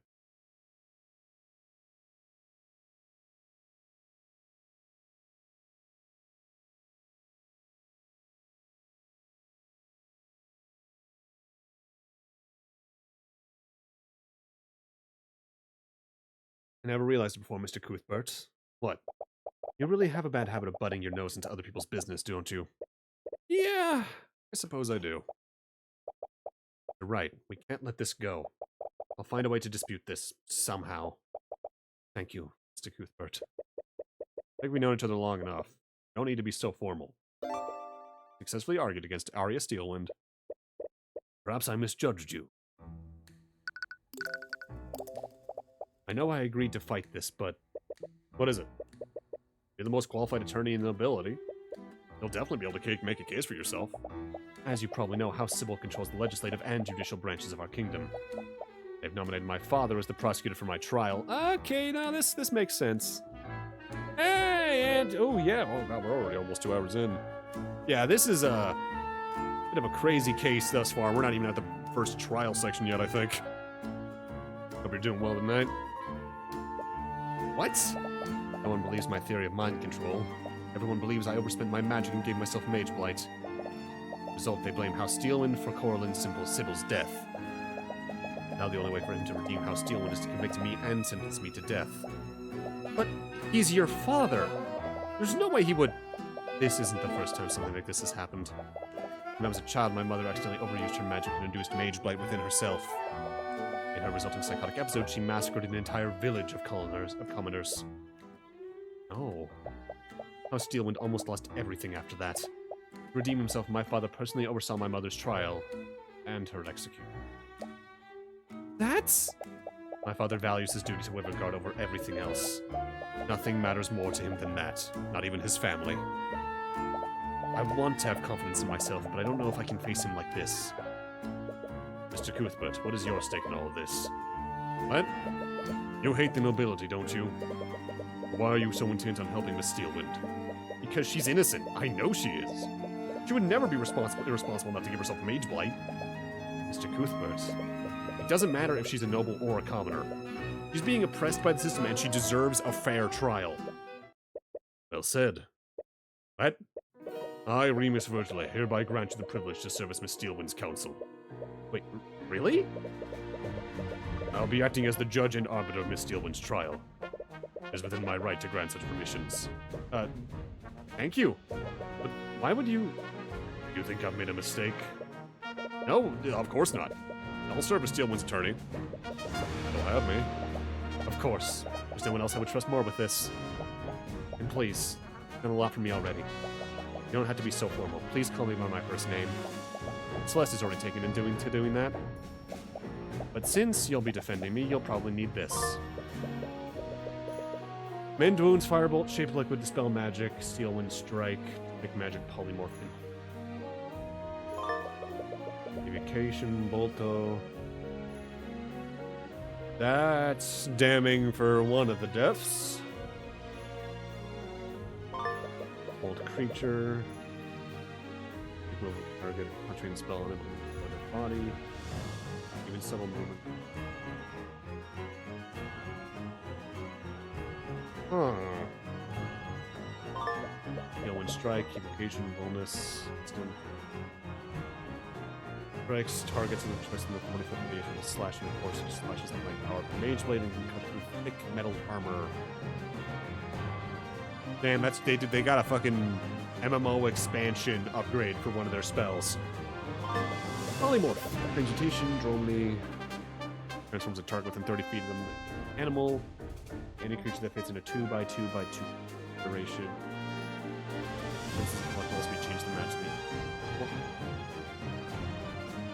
This is probably what happened to Alaric then. Because that would explain why no one found him before that, because he lists something else. And he said he could only crawl. Dispel magic. If there's any magical effect within 120 feet, the spell that is creating that effect ends unless spell. However, this only ends the spell's effects and not undo. Manipulating the liquid to unfreeze spell shape to form. And it's settled. We'll hold the trial at my home, City of Ladon. Ladon? I've never heard of that place. Speak with Lucio. He knows the location well. Before you can ask any more questions, the Archduke leaves without a word. He really has a bad habit of just walking away from conversations. But I guess we should consider ourselves lucky. Even if it's unorthodox, this situation will let us approach this like any other trial. You had no idea what you were in for when you agreed to this. What proceeded next would be unlike any trial you've ever been in. But even so, you persevered as you've always done in the name of justice. Regardless of what you'd have to sacrifice to do so. I don't like that. I don't like that at all. Whatever that all meant. Tyrion, we're definitely lost. Followed Lord Steelwind's directions to the letter. But it appears you found yourself in the ruins of an old city rather than the estate of an archduke. I don't understand. This should be the place. Map even has that giant tree north of here. This can't be the city of Ladon that Virgil I mentioned. It doesn't even look like anyone's lived here in centuries. But Lord Steelman's directions were pretty straightforward, so why are we... Wait a minute. Did he give us the wrong location on purpose? Please, what kind of dishonorable cretin do you take me for? Lord Steelman, what are two standing around here for? I feel like they missed a word or two there. What are the two of you standing around here for? The trial will be starting shortly. Not alone either. He's flanked by a division of the Kingsguard and Arya. But it's difficult to see if the help they're escorting her or keeping watch over her. You can see one of the knights channeling a spell over Arya. Must be an anti-magic field. Even now, she must still be worried about someone taking control of her mind. Wait, this is where we'll be hosting... This is where we'll be hosting the trial? Yes, the Archduke has always been sentimental about this place. I doubt a normal courtroom would have been enough. Had enough space. What? I don't know what possessed him to trust you. It's a miracle he's even taking part in this at all. Nevertheless, let's not keep him waiting. Or you can ask him to elaborate. He walks past you and heads towards one of the central buildings. It's completely dilapidated. You're a little worried it might collapse on you while you're in it. Look at the prosecutor and raise an eyebrow at her. She merely shakes her head. It's clear she's just as lost as you are. Alright, guess we're doing this.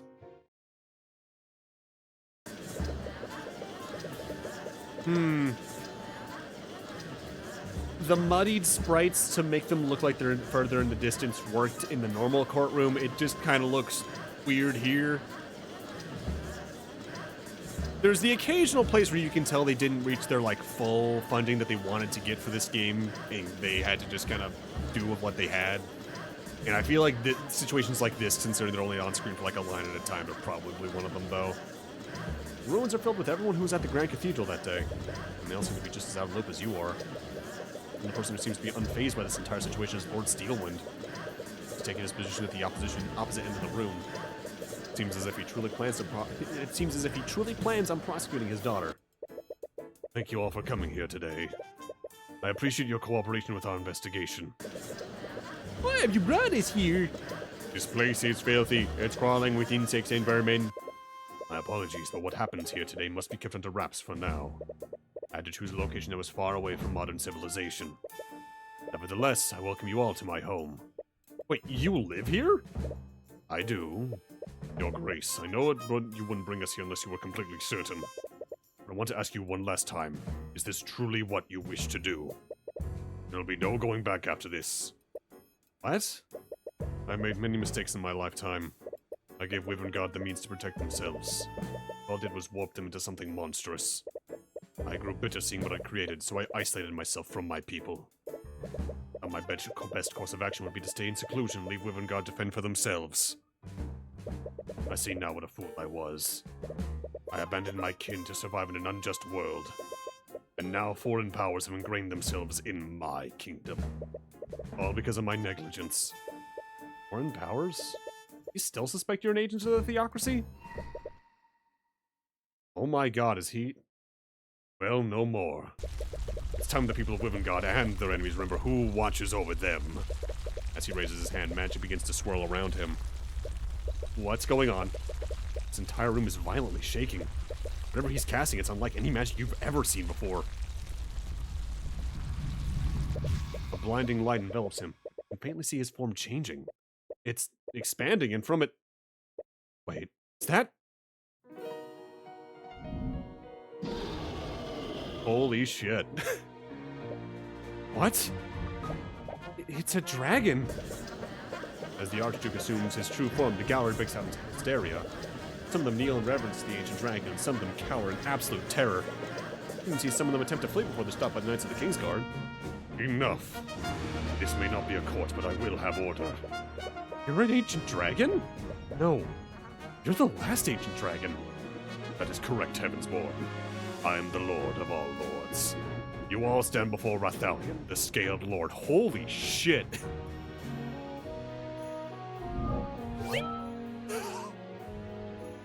Well, that's an interesting choice for our judge.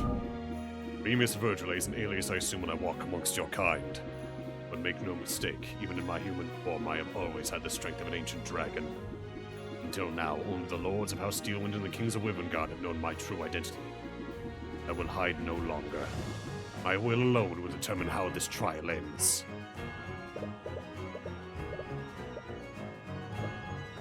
Oh, shit. So that's why you're acting as the arbiter. You're the only person with the authority to convict any and all of the nobles here. Make no mistake, Mr. Cuthbert. I will remain impartial regardless of what transpires here. I will not interfere in this trial, nor will I try to manipulate its outcome. I will only mediate its proceedings. And pass judgment when necessary. Well, that's certainly terrifying. Now then, with introductions out of the way, shall we proceed? Of course, Your Grace. The prosecution is ready. The defense is also ready. I'm sure we all are thoroughly aware of what I gather here. But for the sake of doing this properly, could you please list the charges, Lucio? Of course. The defendant, Arya Steelwind, is charged with several counts of manslaughter. Her victims include many knights from the Kingsguard who are still unresponsive. And of course, there's Lloyd Von Sanctus and Coraline Sybil, the heads of House Von Sanctus and House Sybil, respectively. What is this farce? This trial has been over before it began. Lady Steelwind clearly overestimated herself. Even a child knows to be wary of Mage Blight. No, don't you see? This is Bahamut's judgment, bruh. The divine powers that clearly think she's unfit to rule the king's side. I to remind the court of my own testimony. I witnessed Beatrice Frege enter the prayer room before I lost consciousness. Isn't it suspicious that this occurred around 15 minutes before Pierce's death? Objection! If I recall correctly, you only caught a glimpse of her. I don't know if it was someone else disguised in an illusion. You didn't even speak to her.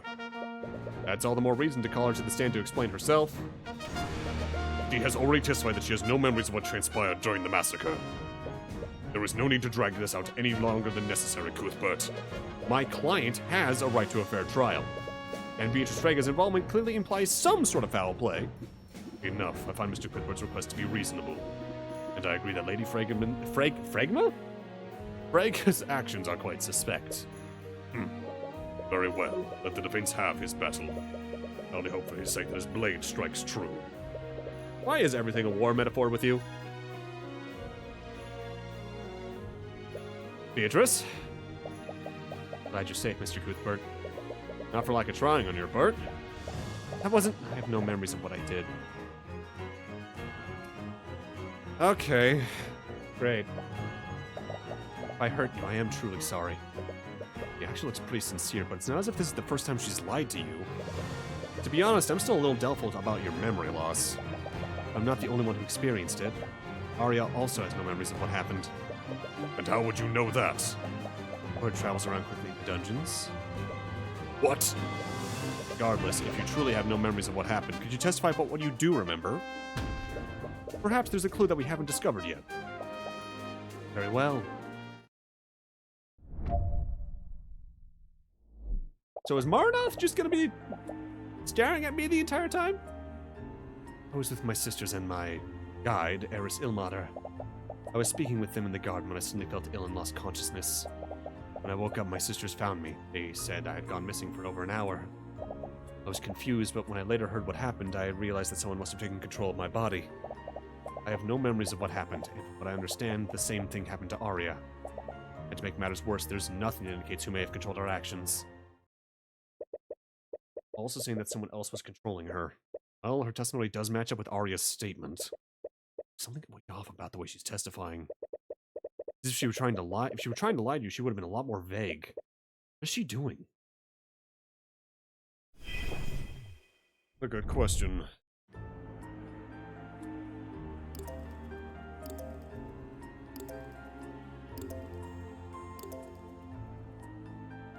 I think I see something, but I do want to press some of these statements for extra information. Saying, like, why was Eris of all people your guide? She's been missing since the massacre happened. Really hope she's okay. I'll make no mistake, she's definitely okay. What makes you so sure? You remember anything about what happened to her? No, but it's just a feeling.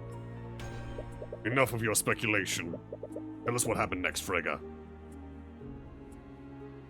Oh, I hear a cat who wants in.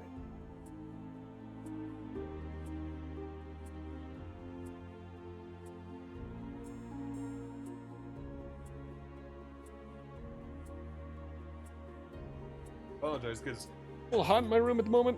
So I just turned my fan all the way up, so if you start hearing some extra, like, environmental ambient wind, that's that. If they were with you, shouldn't your sisters have noticed this? According to Leaf and Miriam, the pet dog was running amok in the hallways. They left the witness with Ilmater to chase him down. And when the sisters returned to the garden, both Beatrice and Ilmater were gone. Do you remember anything after that? No, I really want to remember, but I can't. Generally looks like she's telling the truth. She shows she's hardly trustworthy.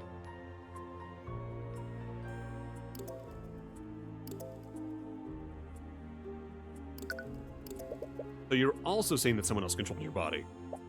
Yes, it's the only explanation for why you saw me in the prayer room. Objection! Absolutely ridiculous. Arcane magic is not capable of mind control. You're spinning a fairy tale to absolve yourself. I'll to agree with him. Why do you feel like something's wrong? Think what you will, but please believe me when I say. So I think I'm gonna press the final statement, but I think I know what I have to do. Why would you even bring that up? Well, if you had evidence that someone else was controlling us, it would exonerate both me and Arya. Think, Mr. Cuthbert, isn't there anything that would be the best case scenario, wouldn't it? What? It's nothing. The way she's testifying is a little bit strange. She really concluded that someone else had taken control of her. Why would she bring that up what happened to Arya?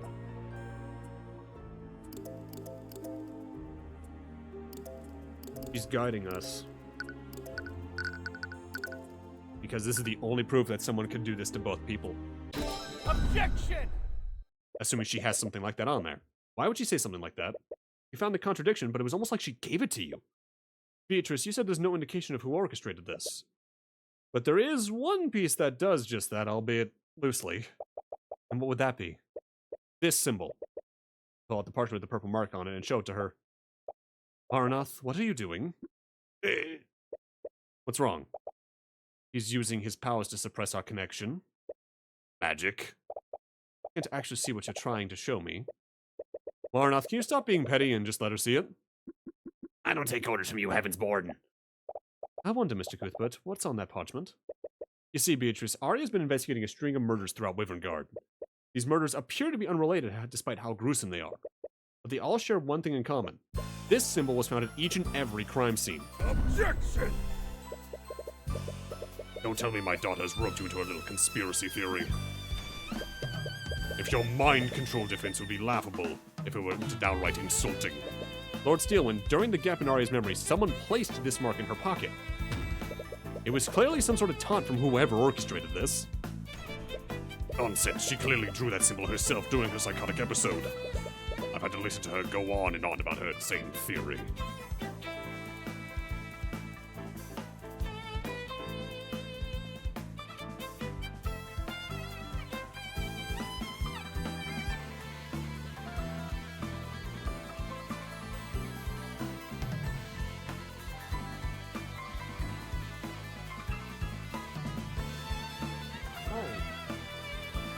It's food in your bowl. Why are you yelling at me, kitty?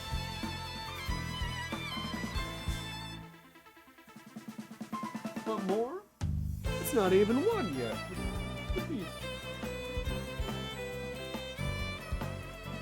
Cats. I swear to God, Cat is a paid actor.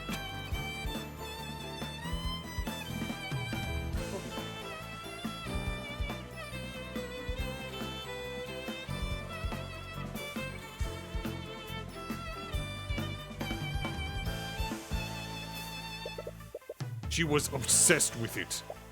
Mr. Cuthbert, aren't you curious about what just happened? What are you talking about? Think about it. My apologies, I don't know why I said that. Everything okay, Beatrice? Yes, I'm perfectly fine. Anyways, it looks like you'll have to figure out the rest out on your own. Figure out the rest on my own? What do you mean by that? There's nothing to figure out. Your Grace, these two are making a mockery of us by spouting these insane theories. The defense clearly has no case. End this at once. Considering what I know, I'd like to indulge this theory. What? They'll just finally give me a chance for once. That's a first. Didn't waste this opportunity. We've actually been noticing it for quite a while. Beatrice has been acting strangely since the trial began. It's suspicious, but not in a way that seems to implicate her. It's almost like she's intentionally trying to make you realize something. Why don't you pull on this sort of little... You just asked if you were curious about what just happened. You're not sure why she stopped herself when you asked for elaboration. But whatever she's trying to draw your attention to must be significant.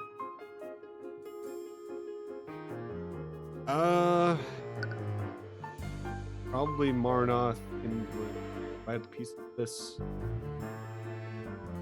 Yes, we do. Why did he do that? Marnoth, he didn't allow Beatrice to see the purple mark. He'd only do that if Beatrice would recognize it normally. Marnoth is her familiar, and he used to follow her orders. But things have clearly changed now that she belongs to the Empress of Discord.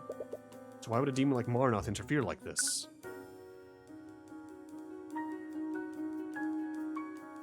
Purple mark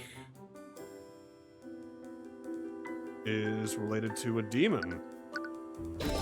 Purple mark must be related to a demon somehow.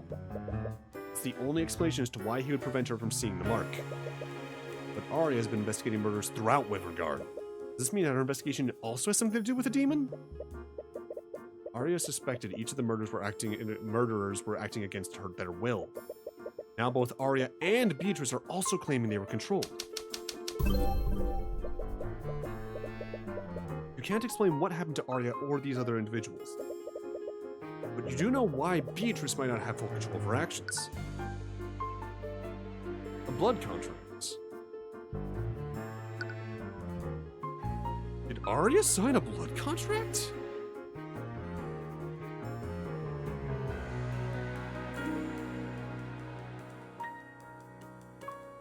Arya lost control of their actions due to a blood contract.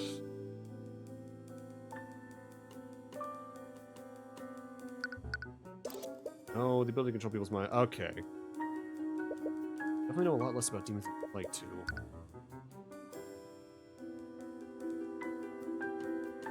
Oh, wait. Beatrice. You recall what was written on Beatrice's contract during her trial. It said that what would happen if she failed to claim House Frigg.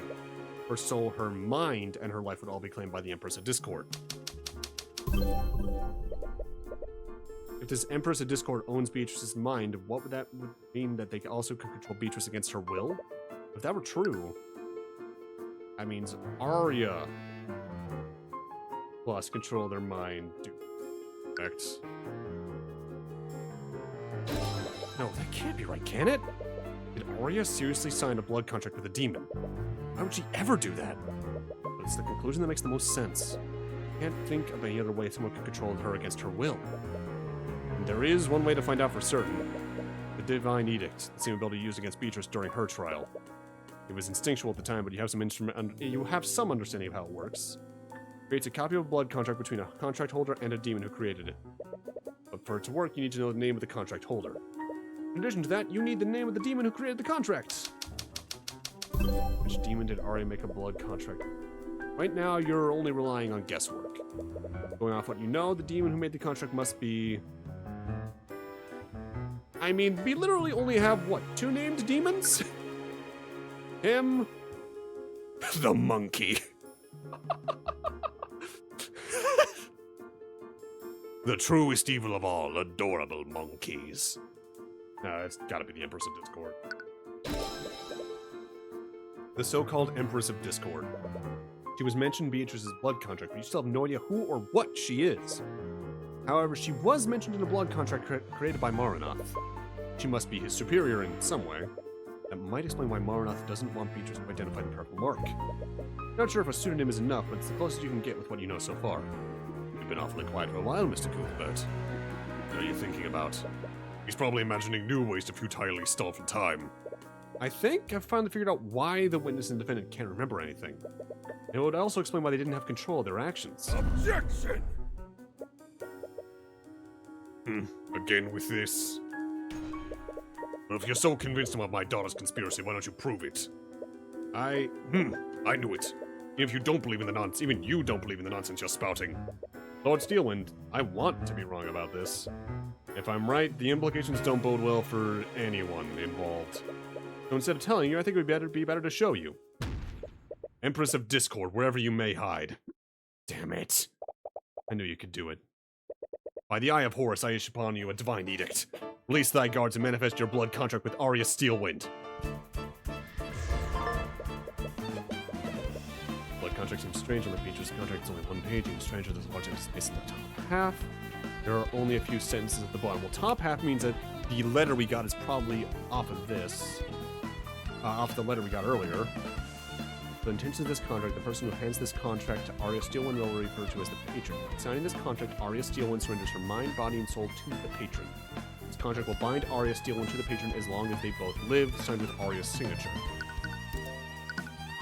That combined well with what we got earlier? Save me from my fate, or else for the intentions of this contract. That doesn't seem like it flows well as it ends, but it could be. Well, it's together. This is weird. No, this can't be true. This is...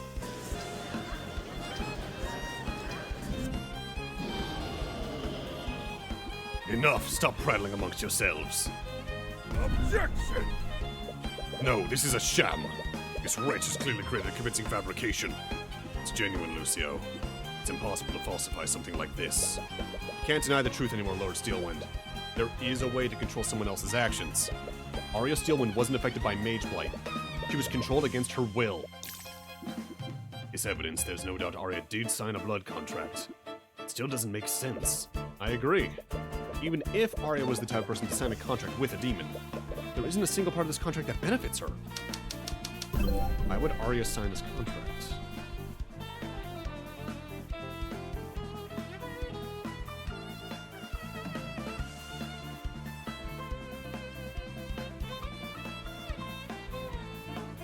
That would be the most convincing way.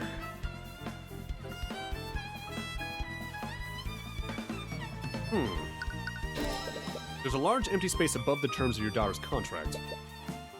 When I issue a divine edict, it creates a copy of the blood contract that I call for. I think when she was given this contract, it probably looked something entirely different.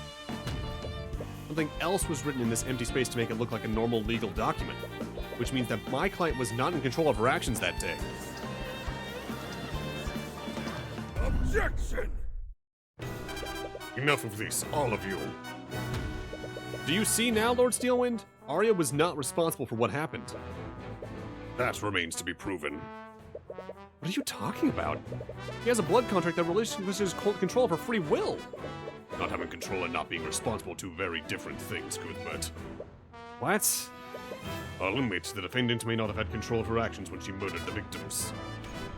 However, she did have full control of herself when she signed this contract. Are you serious? No one in their right mind would willingly sign a contract like this. And what of Beatrice Frege? Was she in her right mind when she made a contract with the demon Marunoth? If we can't hold the defendant responsible, surely we can also acquit Lady Frege for the murder of her father. That's hardly the same thing. I, for one, fail to see the difference. A fool made a deal with a demon, and as a result, several esteemed members of the nobility were killed. She's your daughter, Lucio. And how does that change anything? And he seriously doesn't care if he convicts Arya. Honestly, this only places more responsibility on her for what happened. I could have accepted if she'd been reckless and accidentally induced age blight. But to sign a contract with a demon? That only further espouses the need to put her down. She was clearly tricked, Lucio. Is that so? As a fellow attorney, would you really sign a contract without carefully inspecting it? It's a good point. Whether it was through foolishness, negligence, or both, the defendant willingly signed a blood contract. She compromised herself, and as a result, 3 nobles died. The responsibility falls squarely on her. Even if she's willingly signed that contract, that's not entirely true, is it? Who else was responsible for Arya's actions? I think the patron in that case, right? That's what was listed in the... Yeah, whoever the patron is. Lucio, there's clearly someone else to blame for Arya's actions that day. Oh, and who would that be?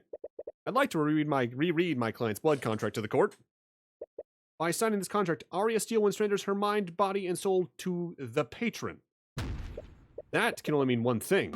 However, this patron is they took control of my client and used her to murder the victims. That's right. They could still be out there.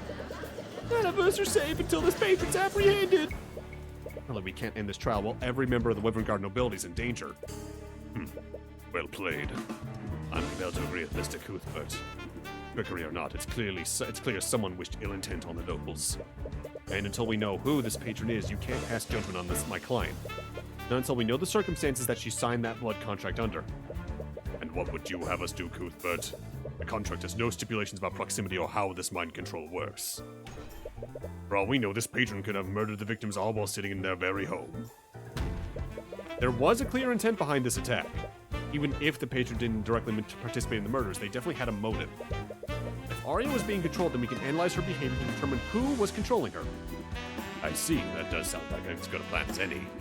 At the very least, we can't allow this patron to escape justice. Despite the questions raised, we've clearly made some headway. I believe we should take a brief recess to process these revelations. Very well. Oh. This is a lot. Step outside the Scaled Lord's lair to get some fresh air. These new revelations are a lot to take in. Celeste looks especially down. From what you've observed, she and Arya have been speaking to each other a lot. Must have become friends over the many times they've met. I can't imagine how powerless she feels right now. Arya, I'm so sorry. Don't be. Her voice begins to break.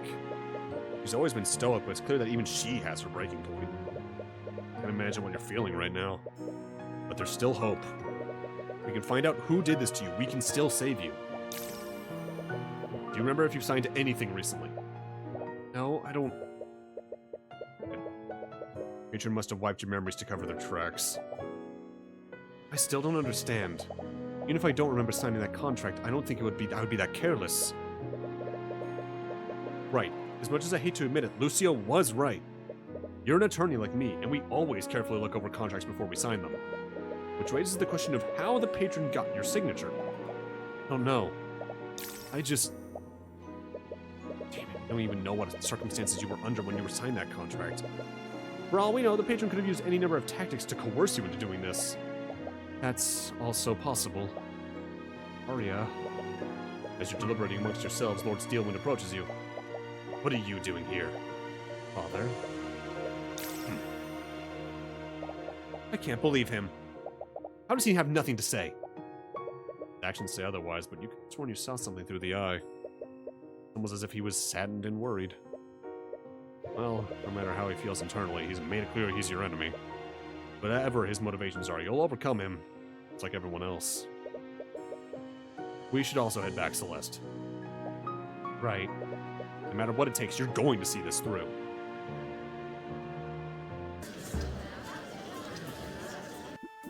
Court is now resumed. Shall we pick up where we carried off? How would you like to proceed? I think we should review what we do know about the murders. We do have a plethora of witnesses to work with. That's correct, so let's start from the beginning. It all began at noon yesterday morning. I was at my house in Rathholm with Arya and my bodyguard Celeste. I was speaking with him when a courier suddenly delivered a letter to my home. It was from Garrick Pierce. He wanted to meet with me and Celeste at the Grand Cathedral of the Scaled Lord at 2 p.m. To make sure we were on time, we arrived at the Grand Cathedral at 1. At the time, we didn't know the cathedral was closed to the public, but the knights guarding the cathedral allowed us through anyways. Apparently, they were expecting us. That should not have been possible.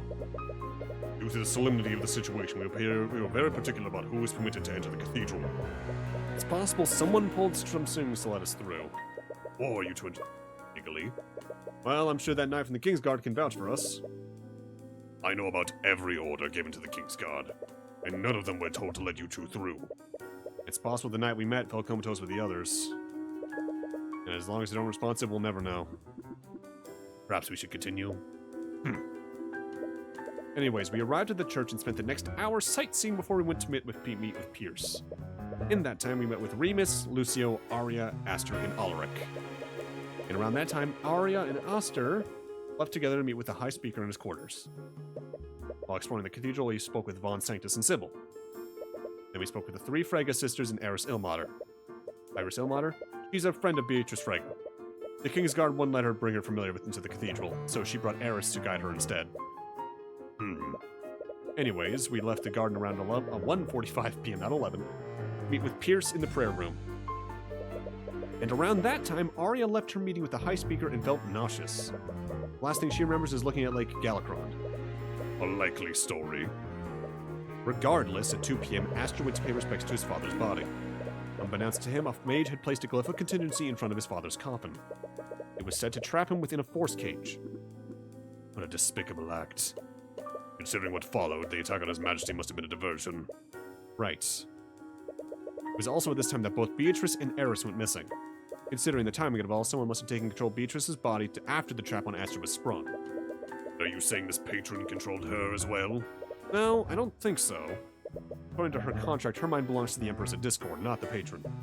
Furthermore, Arya's blood contract was created by the Empress. It's clear that the patron and the Empress were in league with each other. Wonderful, another demon we have to worry about. Anyways, the patron and the Empress all had the pieces they needed. That's when they began the massacre. Patron took control of Arya's body. They used her to murder Von Sanctus at 2:05 p.m. Presumably, Arya started a fire in the common room around this time. And since Von Sanctus's body was found there, this must have been after she murdered him. Shortly after, Prince Alaric spotted smoke from the fire and asked Arya what was going on. Arya responded by using an unknown transmutation spell to incapacitate him. I think they would use her to attack the prince as well. Luckily, the effects of that spell were only temporary and Alaric came out unharmed. After this, the patron used Arya to murder Sybil at 2:15 p.m. He brought Sybil's body to the westward balcony where she dumped it into Lake Galacron. High Speaker Arceus witnessed this, but he wasn't aware of what she'd thrown off the balcony until much later. The High Speaker thought this encounter was strange, but he continued with his business. He headed to the prayer room, but was turned away by the knight standing guard there. Meanwhile, Celeste and I were talking to Lord Pierce. When we showed up for the meeting earlier, he was clearly expecting someone else to show up. We tried to get to the bottom of what was happening, but he refused to answer our questions. At about 2:20 p.m., we heard a commotion outside. Celeste went to investigate, and that's when Celeste fought Arya. Patron's target was Garrick Pierce, but Celeste was too powerful to neutralize. They fought each other for about 15 minutes before Arya was finally able to push past her. During their fight, the Empress sent Beatrice into the prayer room. Probably made Beatrice invisible to move undetected. He then used her to cast a sleep spell on Pierce and me to knock us out. I remember checking the time close to when this happened. This must have happened around 2:30. If your testimony is correct, Beatrice Frege was actively used in this plan. Yes, and considering how quickly the massacre unfolded, the Empress must have coordinated with the matron. They probably planned how they could use Beatrice and Arya to carry out the murders. Anyways, after Beatrice knocked us out, Arya finally pushed past Celeste and entered the prayer room. And before Celeste would chase after her, she had already murdered Pierce. Arya and I were already unconscious by the time Celeste entered the room. Matron had already achieved their goal of murdering the three nobles. So she probably felt unconscious after they released their control over her. Arya and I regained consciousness shortly after. That's when the Inquisition arrested her for the murders. Lord Pierce was one of the victims. Your meeting clearly had more significance than I realized. So tell us, Cuthbert, what was your discussion about? It's fine, you can tell them. Alright, as long as it's okay with you. For the past few months, Celeste and I have been investigating who her birth parents are. I recall receiving many complaints about her during the Lord's Ball. Supposedly, Garrick Pierce had the information we were seeking. That letter he'd sent us said he wanted to trade this information for his freedom. I assumed this meant he wanted to be his attorney. Do you honestly expect us to believe that? Why would he ask for help from the attorney who indicted him in the first place? We thought the same thing. When we arrived for the meeting, it was clear I wasn't the intended recipient. This means that Pierce sent that letter to someone else. You better not be lying to us, Cuthbert. Frankly, I don't much care if you believe me. Regardless, if we examine every action Arya took, we can build a psychological profile of the patron. I will give you that. To begin, the defense would like to call the Inquisition commander to the stand. His testimony might shed some light on how Von Sanctus and Sybil died. Despite all these witness accounts, we still only know how Pierce was murdered. Yes, he was impaled by using a blade magically frozen up from his own blood. In a grim sort of way, it's almost poetic he died the same way Flintheart did. But you doubt that'll give Celeste any kind of closure.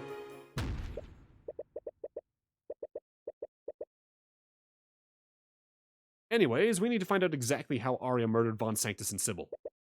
The massacre was swift and efficient. It must have required a lot of forethought and coordination.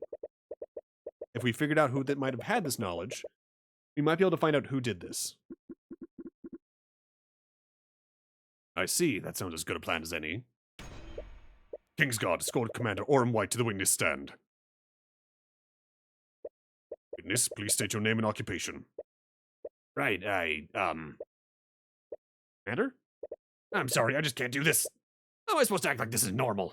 A giant lizard is standing right behind me. Calling me a lizard is highly offensive, Commander. Sorry, your scaled lordship, sir. Commander, just try your best to testify about what had happened. Yeah. It all started when we received a report from the Kingsguard. The prosecutor attacked Prince Alaric, and a fire had broken out in the commander room. Common room, not the commander room. This isn't a Magic the Gathering tournament. We weren't sure what the deal with Steelwind was, so we went to the common room to put out the fire. But when we got there, we noticed a bunch of unconscious knights in front of the prayer room. We went to the prayer room, that's when we found Steelwind and Cuthbert unconscious next to Pierce's dead body. We later found the bodies of Von Sanctus and Sybil, too. I said she offed all three of them. So you still have no idea how Steelwind was used to murder Von Sanctus or Sybil? Not a clue. It's especially worse for Von Sanctus. The fire burned a lot of the physical evidence off his body. What about Sybil? Was there any physical evidence on her body? No idea about that either. She didn't have any wounds either. All we know is that she died of suffocation. Definitely more information than you can in your investigation.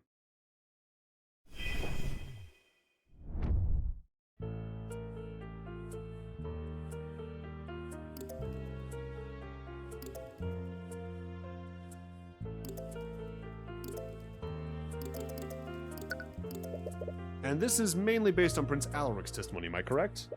Yeah, we still have no idea which transmutation spell she hit him with. Judging from the time of the report, it must have been well after the three murders occurred. Yeah, it was unfortunate how that played out. Steelwind really was controlled. Whoever controlled her knew how to get the job done quickly. That leaves the question of how they did so efficiently. I'm curious what he has to say about us. Judging from the timing, this would have been several minutes after he'd already died. Yeah, and we had no idea what was going on. Yours was already dead, and you and Steelwind were unresponsive. See why I'd be unresponsive. I was hit with a spell specifically designed to make people sleep. Why would Arya be unresponsive too? We have no idea. We've never even heard of demonic possession until today. For all we know, it could have all been a side effect from being controlled for an hour. I suppose that makes sense, but could that common thread truly be a mere coincidence?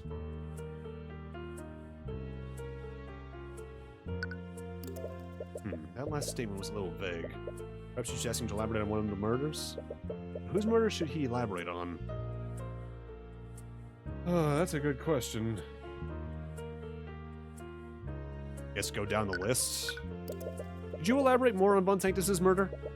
Was there any evidence that implied how he died? Like I said, it's the trickier with Von Sanctus because the fire partially burned his body.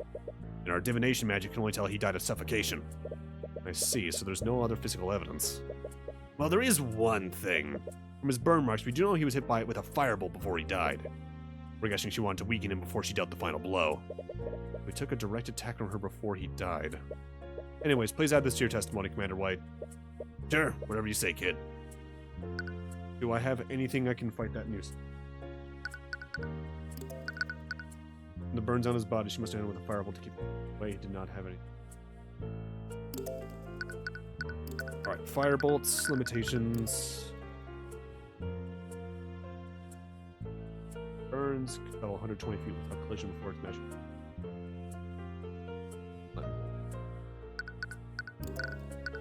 We know for a fact that's in her compendium, I think. Where is her compendium? Actually, there you are. Yeah, it's the second spell. Could he have defended? Mage Blade, Force Cage, Send Message, Mend Wounds.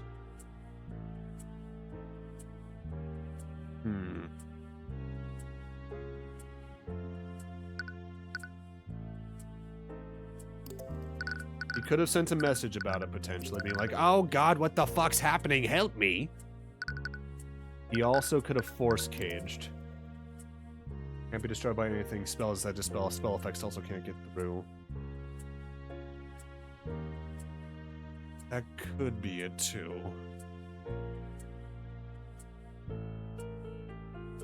Let's see what they have to say about the other ones. Also, I can press this. Right, Firebolt is in her spell compendium. And Von Sanctus wasn't exactly a fighter, after all. Yeah, the poor sap didn't have a chance. Must have been in immense pain from that attack. Despite how much you know, there's a lot of details missing about how Von Sanctus and Sybil died. The Inquisition might have found some clues that he missed. Did you have the commander elaborate on how they know what they know about each of the murder?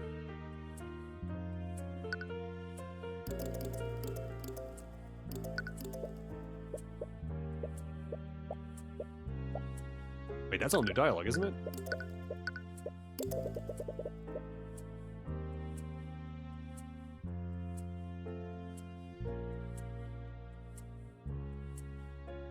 I was trying to get the old dialogue back. Maybe I have to press number 6 to 6 for that.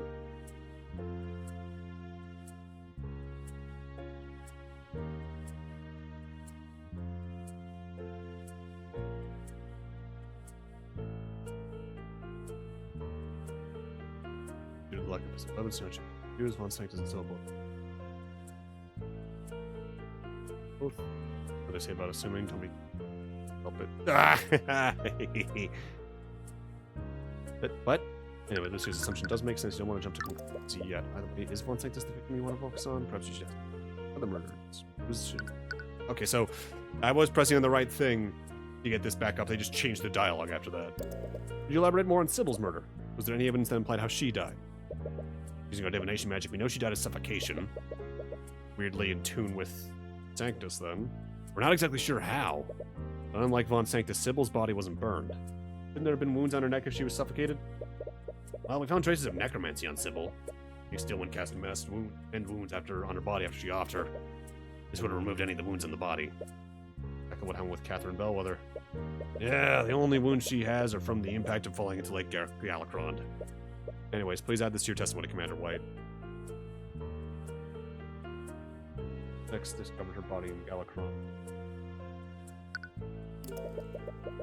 How'd you know her body was there anyways? When the body started dropping, we noticed she was nowhere to be found. One of the King's Guard cast Locate Creature and realized she was somewhere in the lake. It took us an hour before we finally fished her out. Based on the High Speaker's testimony, she was dead long before that.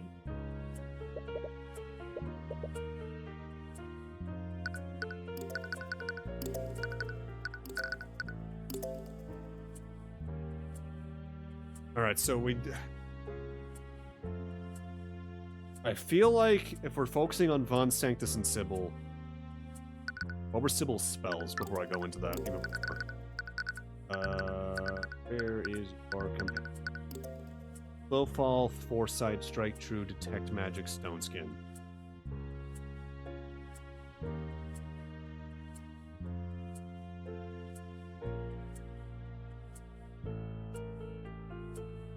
I mean, if she was conscious, she could have cast Slow Fall on herself, potentially. Although, actually, what is the... Point index finger downwards?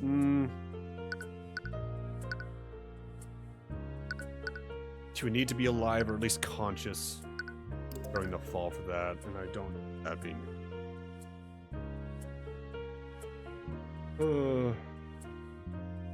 You know, let's go back, see if I can find something to at least work with Von Sanctus. And since someone cast Mend Wounds in the body, we still don't know how. Yeah, it's gonna be a real headache figuring that out. I'll agree with him, no one saw the murder. I Speaker only witnessed the moment Arya dumped the body, even he didn't see that much. Anyways, is Sybil the victim we want to focus on? Perhaps you should ask him to elaborate on one of the other murders.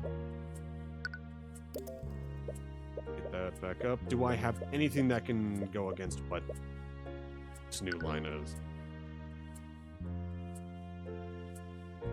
He didn't have anything to wait, actually, yes, he did have something to defend himself with. Because he had... Force Cage, right? Yeah, he absolutely did. Objection! That's strange. What is it now? Commander White, you said that Steel Wind attacked Von Sanctus with a firebolt before she suffocated him. Yeah, she probably wanted to injure him so he'd be easier to subdue. That's what I find strange. Von Sanctus knew he was under attack. So wouldn't he cast Force Cage to repel her? I guess that's true. Von Sanctus was hardly a warrior, Cuthbert. Force Cage is an extremely useful spell, but it has to be aimed. He was hit with a firebolt and he must have been in immense pain. I doubt he'd be able to even think clearly under those circumstances. I'd normally agree with you, but the crime scene tells another story. What do you mean, Mr. Cuthbert? There was the abjuration marks around him, right?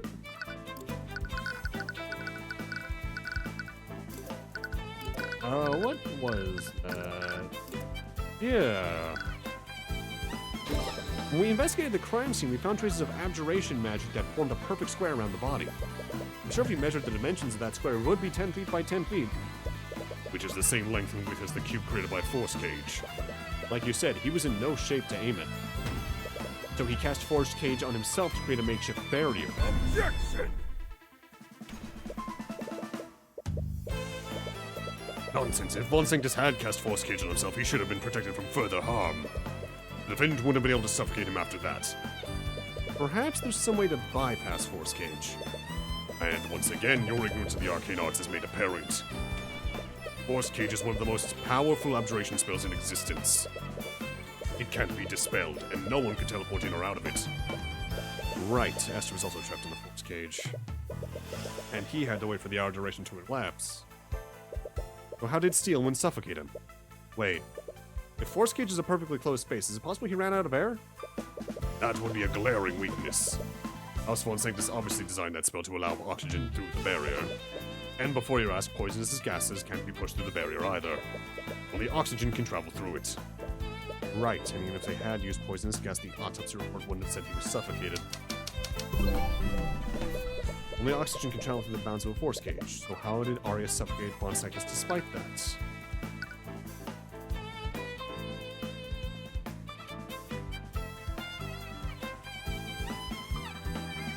I mean, possible that got all of it from the common room itself, but I feel like...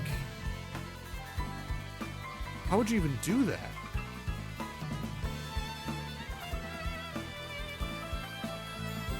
Because the room itself isn't airtight as far as I'm aware. But it's like... all I can see, because there was a lot of fire in that room.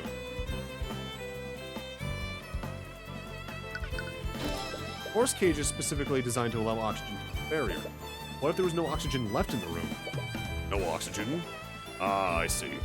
It was the fire in the common room. Patron knew Arya couldn't harm Von Sanctus once he was in that force cage, so she started a fire to eat all the oxygen in the room. That door that to the common room's gotta be fucking airtight then, because that does not feel like it would work right. Mind you, I've never been in a fire, so maybe I'm just talking out of my ass. I know you gotta stay low during those because the smoke's high up in the room. What should have protected him ended up trapping him, and the inability to dispel it ended up sealing his fate.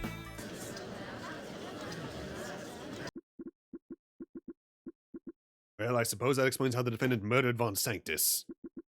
That in mind, a lot of this plan sounds like it was improvised at the moment. It's like the murder of Pierce. And not only that, we assume that the patron used the same method to kill both Lord Von Sanctus and Lady Sybil. But I doubt Lady Sybil died under the same circumstances. Correct, there was only one fire. And if Sybil was in that force cage, the defendant wouldn't have been able to throw her body into Lake Galacrond. Which means Sybil must have died from asphyxiation elsewhere. And it's clear our next course of action is to determine how Lady Sybil was murdered. I don't know where she was murdered. The only witness who saw her around this time was the High Speaker, which was after the defendant disposed of Sybil's body. Well, the High Speaker's testimony is as good a start as any. For our next witness, the defense would like to call the High Speaker Theon Arceus to the stand. What's wrong? It's nothing. Please carry on. King's Guard, escort High Speaker Arceus to the witness stand. Witness, you will testify about... Oh, great and blessed scared lord. I think you will grace us with your presence. Oh my god. Forgive me, Lord Rathelli, this book had a turn. Wow, it looks like the witness is schmoozing the judge for once. How many times do I have to tell you people that I'm not a god? Yes, I revere and serve the god of dragons, but I'm not Bahamut's avatar. But... You're the Scaled Lord. I'm just a dragon, not even a powerful one. I'm not a deity. It's humility. That's exactly what Bahamut's avatar would say. Jesus fucking Christ. Swear to God. Even swears by the god's name. Lucio, please handle this. Perhaps another approach is warranted. High Speaker Arceus, the great and powerful Rathelian, calls upon you today. We require your... You require my blood? Of course, I will gladly give my life for the Scaled Lord. What?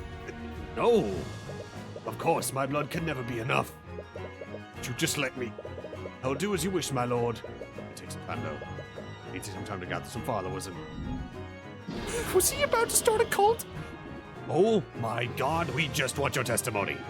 Just tell us what you saw when Miss Steelman was at the westward balcony yesterday. Oh, I see. If that's what you truly wish, my lord. Are we just going to ignore how he was ready to commit mass murder? Be quiet, we just got him to calm down. We will talk about this later. I was doing some paperwork in my quarters, and I suppose I lost track of the time. My alarm went off, and I realized it was a time for my afternoon prayers. I began heading to the prayer room when I spotted Lady Steelman looking over the westward balcony. I tried to greet her, but she didn't respond to me. That's when I noticed she was pushing something large over the balcony and into Lake Galacrond. I asked her what she was doing, but again she ignored me and went towards the prayer room. I thought nothing of it and made my way there as well. That's when the guards there turned me away. I went back to my quarters and to do my prayers there. Considering the timing of it all, this must have happened minutes before she began attacking the prayer room. Yes, I consider myself lucky. The Scared Lord must have graced me with divine luck. Please, just stop. Considering how quickly she was moving, there has to be a reason why she waited there. She waiting for the High Speaker to leave? Perhaps you should closely examine the timing of these events.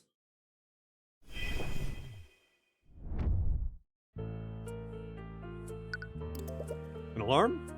It's a rudimentary artificery device. I use it to remind me to conduct daily prayers. I see. And you have it set off to go at a specific time? Yes, it's set off to go at 2:10, 5 minutes before my afternoon prayers.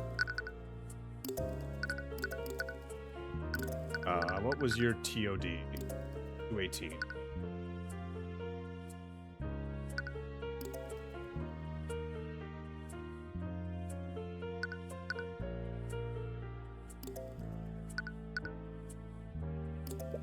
So she ignored you. What was her expression like?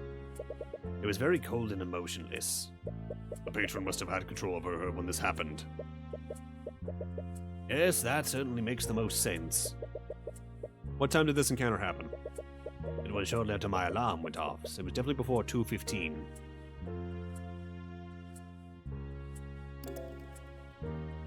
Still before 2:15. That's before she died. Objection! Wait, what? Something wrong. There is, but I'm not really sure what it means. Stop stammering and say what you want to say.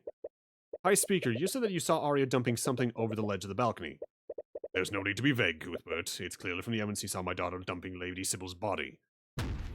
That's the thing, Lord Steelwind. It couldn't have been Sybil's body. What are you talking about? The location from that balcony to where we found Lady Sybil's body lines up perfectly. That may be, but the witness just said he saw Arya dumping the body before 2:15. Wait. You see it too, don't you, Lucio? How did Arya dump Coraline Sybil's body into Lake Galacron before 2:15 if her time of death was 2:18? I see, that does seem peculiar. But we know the defendant threw Sybil's body from that balcony. There would be no other explanation for how it ended up there. Yes, that's also true. Perhaps she was still alive when Arya threw her off that balcony. Could have been knocked unconscious with a sleep spell. Your Grace, there was no traces of conjuration magic on her body. Even if she was asleep, she wouldn't have survived a fall from that height. The distance from that balcony to the lake is more than 30 stories. The autopsy report says the cause of death was suffocation, not blunt force. Right. When did she die?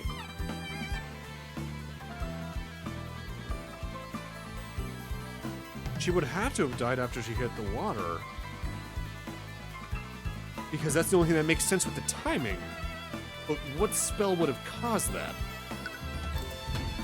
She must have died after she hit the water. But Mr. Cuthbert, Lucio just said she would have died upon impact. But that's assuming she didn't do anything to lessen the blow. She might have had the opportunity to cast a spell to protect herself. That might explain why her body isn't as damaged despite falling from such a great height. Objection! Again, that doesn't match with the evidence. Lady Sybil's spell compendium contains the spell Slow Fall. If she had the opportunity to cast a spell, she would have used that spell to slow her descent. She wouldn't have taken any damage from hitting the lake if she'd done that. That's a really good point. But just indulge me for a second. Which spell did Sybil cast on herself? Well, what is her spell list for one thing? Let's figure that out. That's her autopsy report. Where is the compendium? There you are. Slow Fall, Foresight, Strike to Detect Magic, Stone Skin. I remember what Foresight and Detect Magic do from reading those earlier. Strike True and Stone Skin, what I should. This is able to predict results of all their actions for the duration. Useful for the purposes of aiming or doing other activities relying on dexterity or skill. And we're Stone Skin. That one. With both arms while concentrating. Layer of stone around the body, deflect and protect the caster from any physical trauma. So that probably means that it probably really shouldn't work this way, but it probably would protect her against the fall. She must have cast Stone Skin on herself. Stone Skin.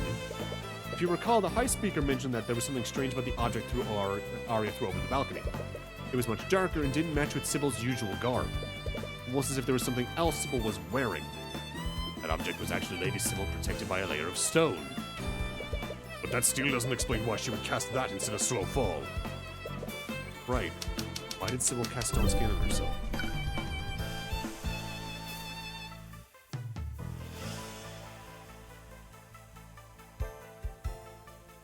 Well, Sybil's gonna be the target, the subject that sends here.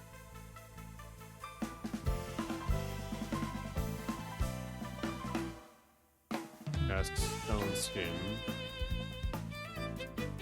Back to the lake, ruin the lake, the murders, before, after. Maybe before they were thrown into the lake? Because we do have the debris. What type of spell is Stone Skin? Oh, that's absolutely what it is. Cast Stone Skin herself before she was thrown into the lake. Arya must have attacked her and she cast that spell in response. That would protect her from the Steel Wind Strike. That doesn't seem quite right. What do you mean? I may not have seen much, but I saw the object Arya dumped was stiff and motionless. If it had been Lady Sybil, she would have been struggling against her, wouldn't she? Oh, shit. Well, first off, the High Speaker saw Arya dumping a motionless Sybil. That's a good point, too.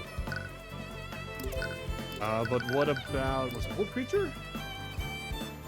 Completely restricts the movement, not even their mouth. But if we assume my logic is correct, she would have also still been alive. Why was Sybil motionless despite being conscious?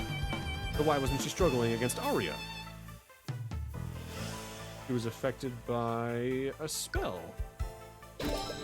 She must have been affected by a spell. And considering that kept her from resisting Arya, the patron must have also made Arya cast that spell on her. What did Arya cast? Hold Creature. It was Hold Creature!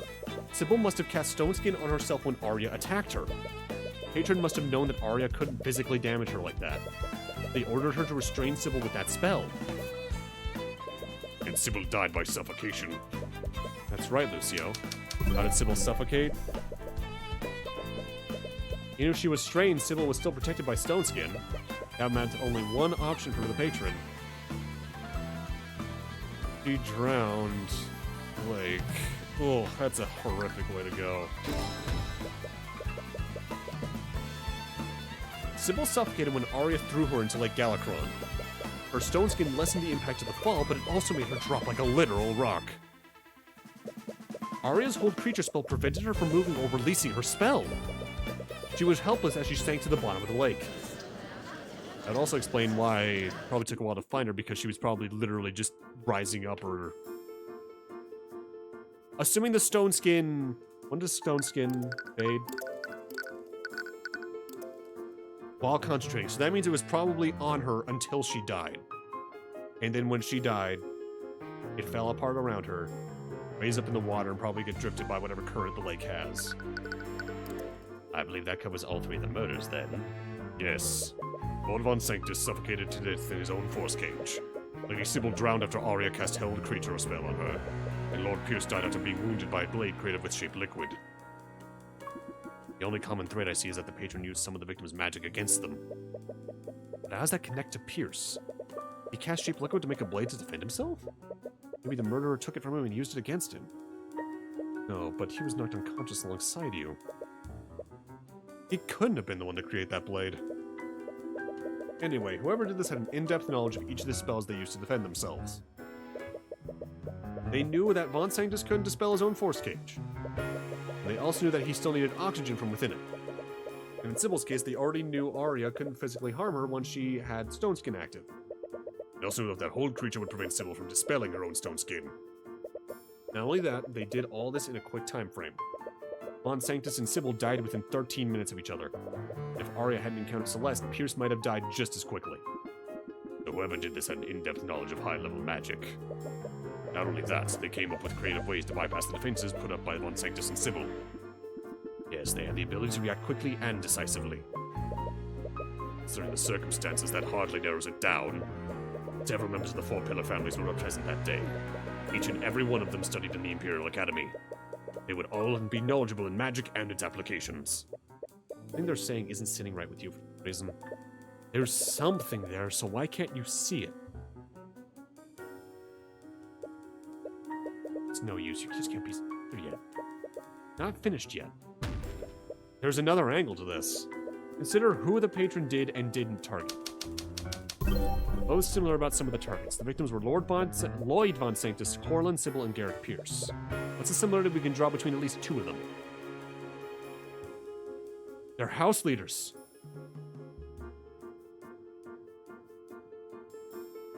Where does Garrett fit in that? Von Sanctus and Sybil were the heads of their respective noble houses. Are you saying the patron's goal was to assassinate leaders of the Four Pillars? That's the motive that makes the most sense, but that does leave one question.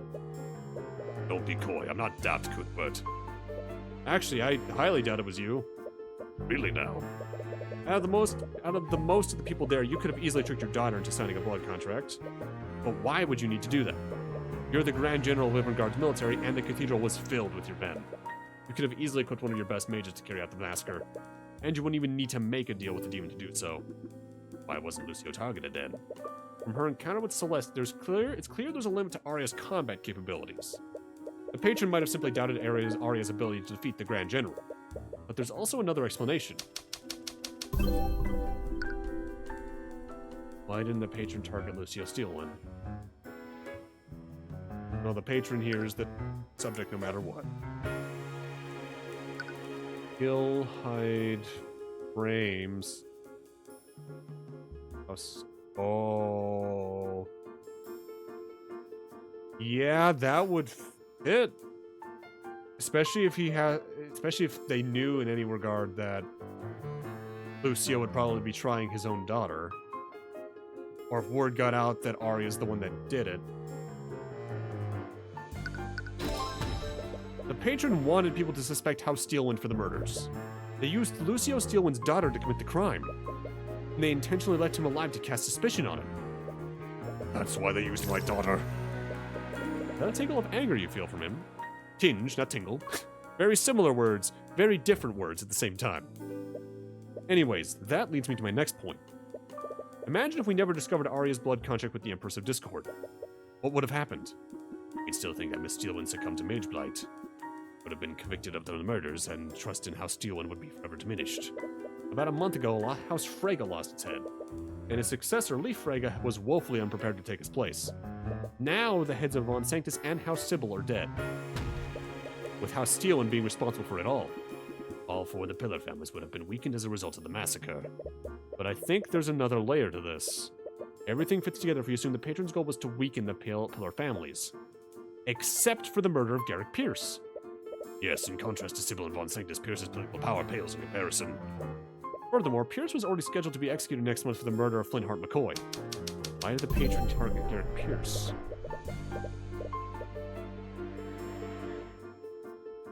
Why would the patron go to the trouble of murdering a condemned man? What's gotta be Pierce?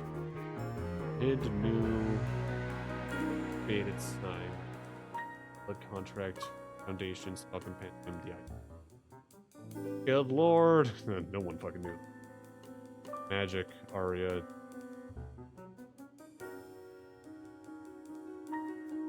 It is why that is why the letter called someone there, whoever the fuck that letter was supposed to go to. The patron murdered Pierce because they needed him to die as quickly as possible. Pierce knew the identity of Celeste's biological parents. My parents? Do you remember what Pierce said when we showed up for the meeting?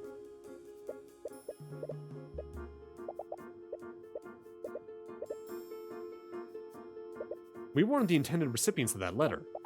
That's right. So that leaves one question. Who did Pierce originally send that letter to?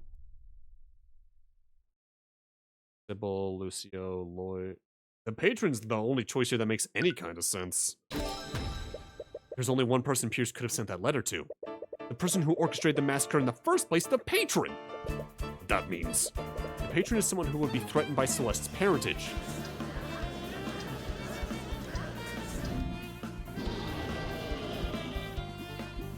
Order in the court.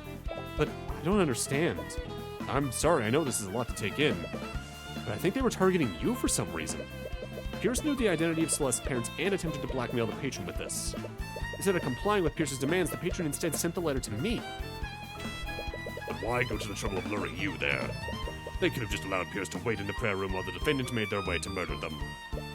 Looking back on it, it's possible they wanted to kill Celeste, too. What?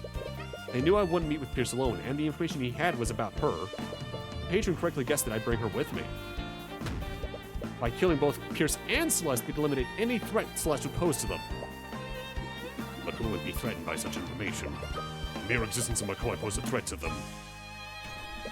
It must have been something to do with her birthright. Right. So who would that leave?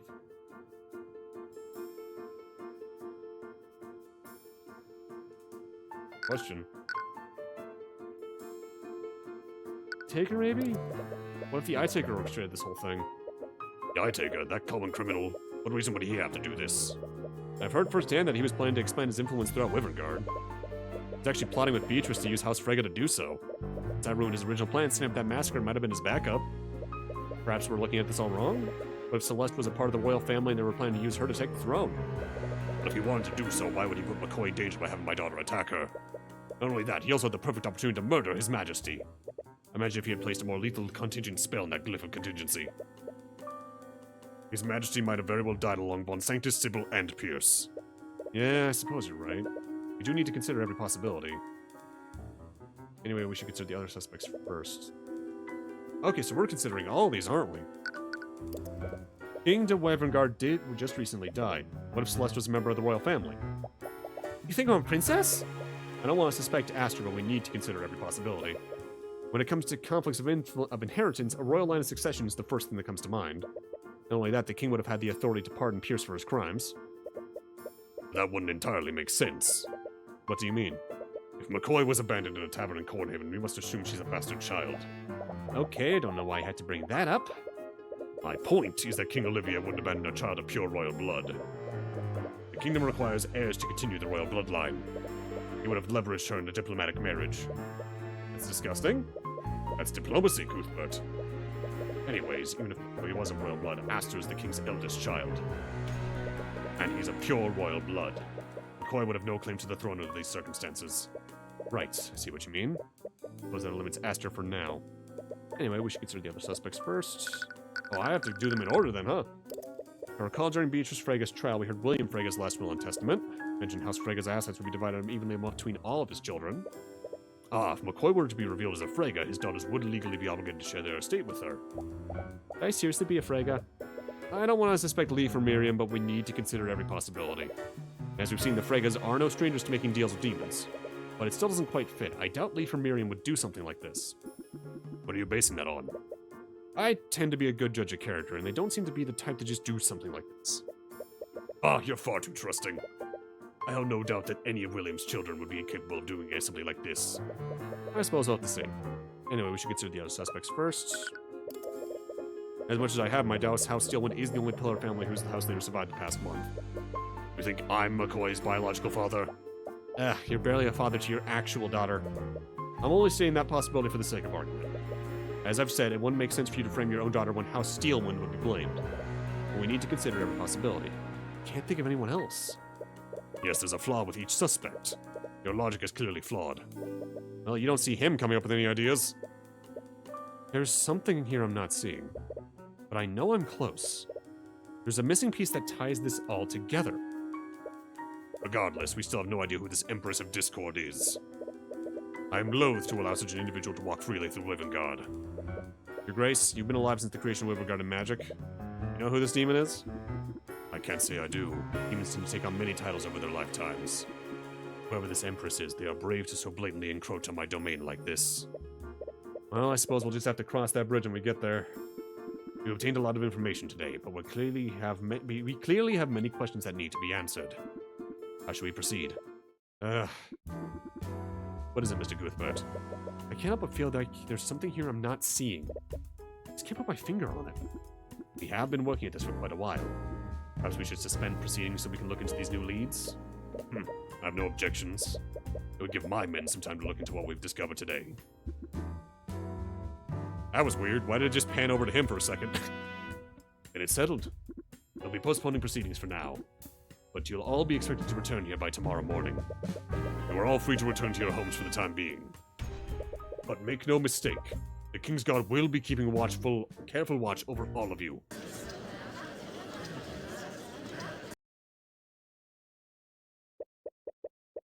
There's still this constant nagging sensation in the back of your mind. Hey, Tyrion?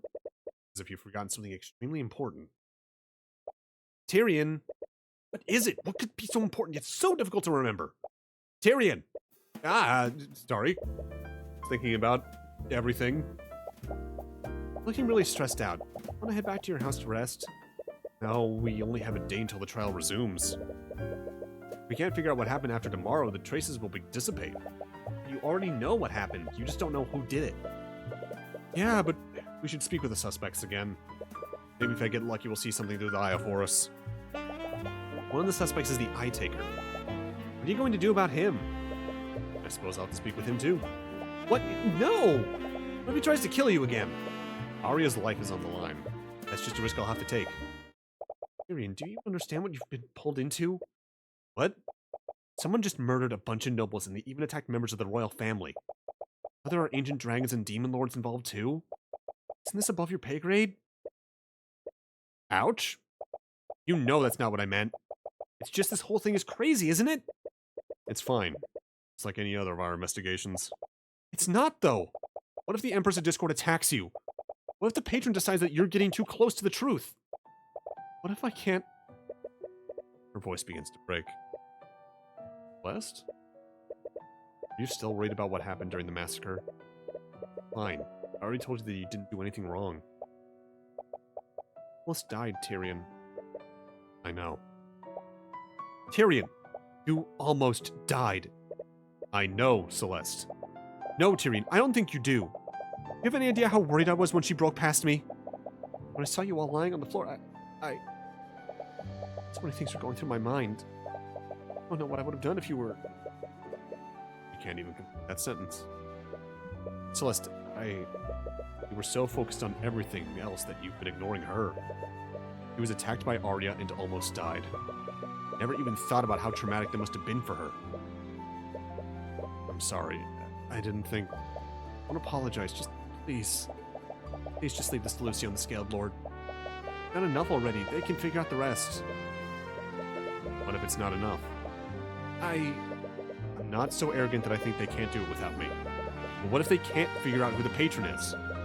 Arya will spend the rest of her life in prison. What if I could have done something to prevent that? I don't care if that happens. Celeste! I don't care, Tyrion! I'll apologize to her all I want after this. All I want is to keep you safe. I don't know if I'm able to do that anymore. You seem surprised by what she said. I'm sorry, I didn't mean to. I'm really happy you're a part of my life. What? Now what you're saying is coming from a place of care. I'm really sorry about how much I've been worrying you lately, but... Not going to stop, are you? It's like I've always said. Man, king or god, nothing will stop you from getting justice for your clients. I'm going to talk to Lucio. What? If we're going to meet the Eye Taker again, we're bringing some knights with us. Celeste, that's hardly... Nope, you don't get a say in this. And if you're not there when I get back, I will find you. Judging from her expression, it's not an empty threat. Fine, just go. These two are adorable. She might have a point, though. Before anything happened, you weren't even sure you wanted to continue being an attorney. Maybe you should consider a safer, quieter life after all this is done. Life with her. Wait, what? God, is he still not noticed after all the shit they've been through? Alright, Lucio's cleared it. It was surprisingly easy to convince him. Oh, are you okay? I'm fine, let's not waste any more time. Before she has a chance to respond, you hastily walk past her. Hey, don't walk so far ahead! They focus on the trial for Arya's sake. But when this is all over, you'll suppose you don't have to think about it until then. You fucking noticed, let's go!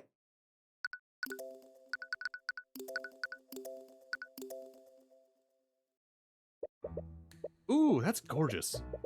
Using the Kingsguard's teleportation network, you arrive back in Ratholm. Due to Celeste's insistence, you're being escorted by a division of Kingsguard. They definitely make you look out of place. As you walk through the city, you draw strange looks from nearly everyone who sees you. Sir, what will we be heading first? Oh, strange to be getting orders tonight. It's definitely going to take some getting used to. What's wrong? There's definitely something I'm fundamentally missing, but what? Just don't push yourself too hard, okay? Yeah, I'll try to pace myself.